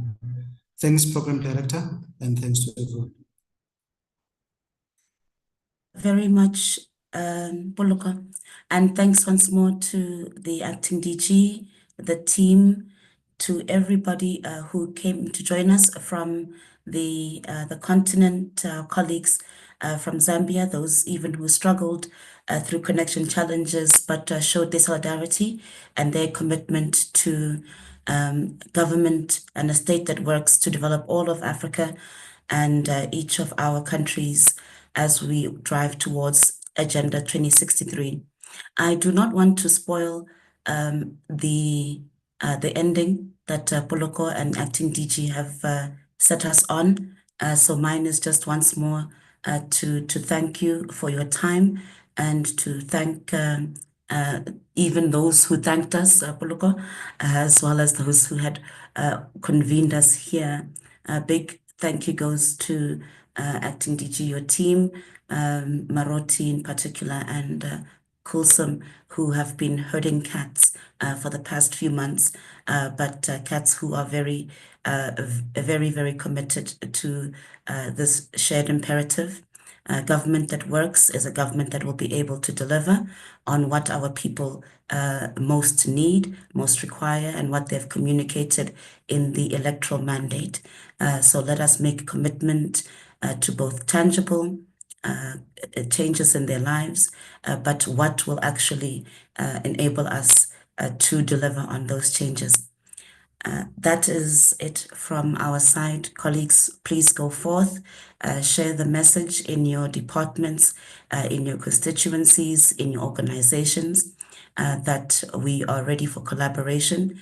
You know who to engage with for further information, further guidance. So let's make use of each other as a network.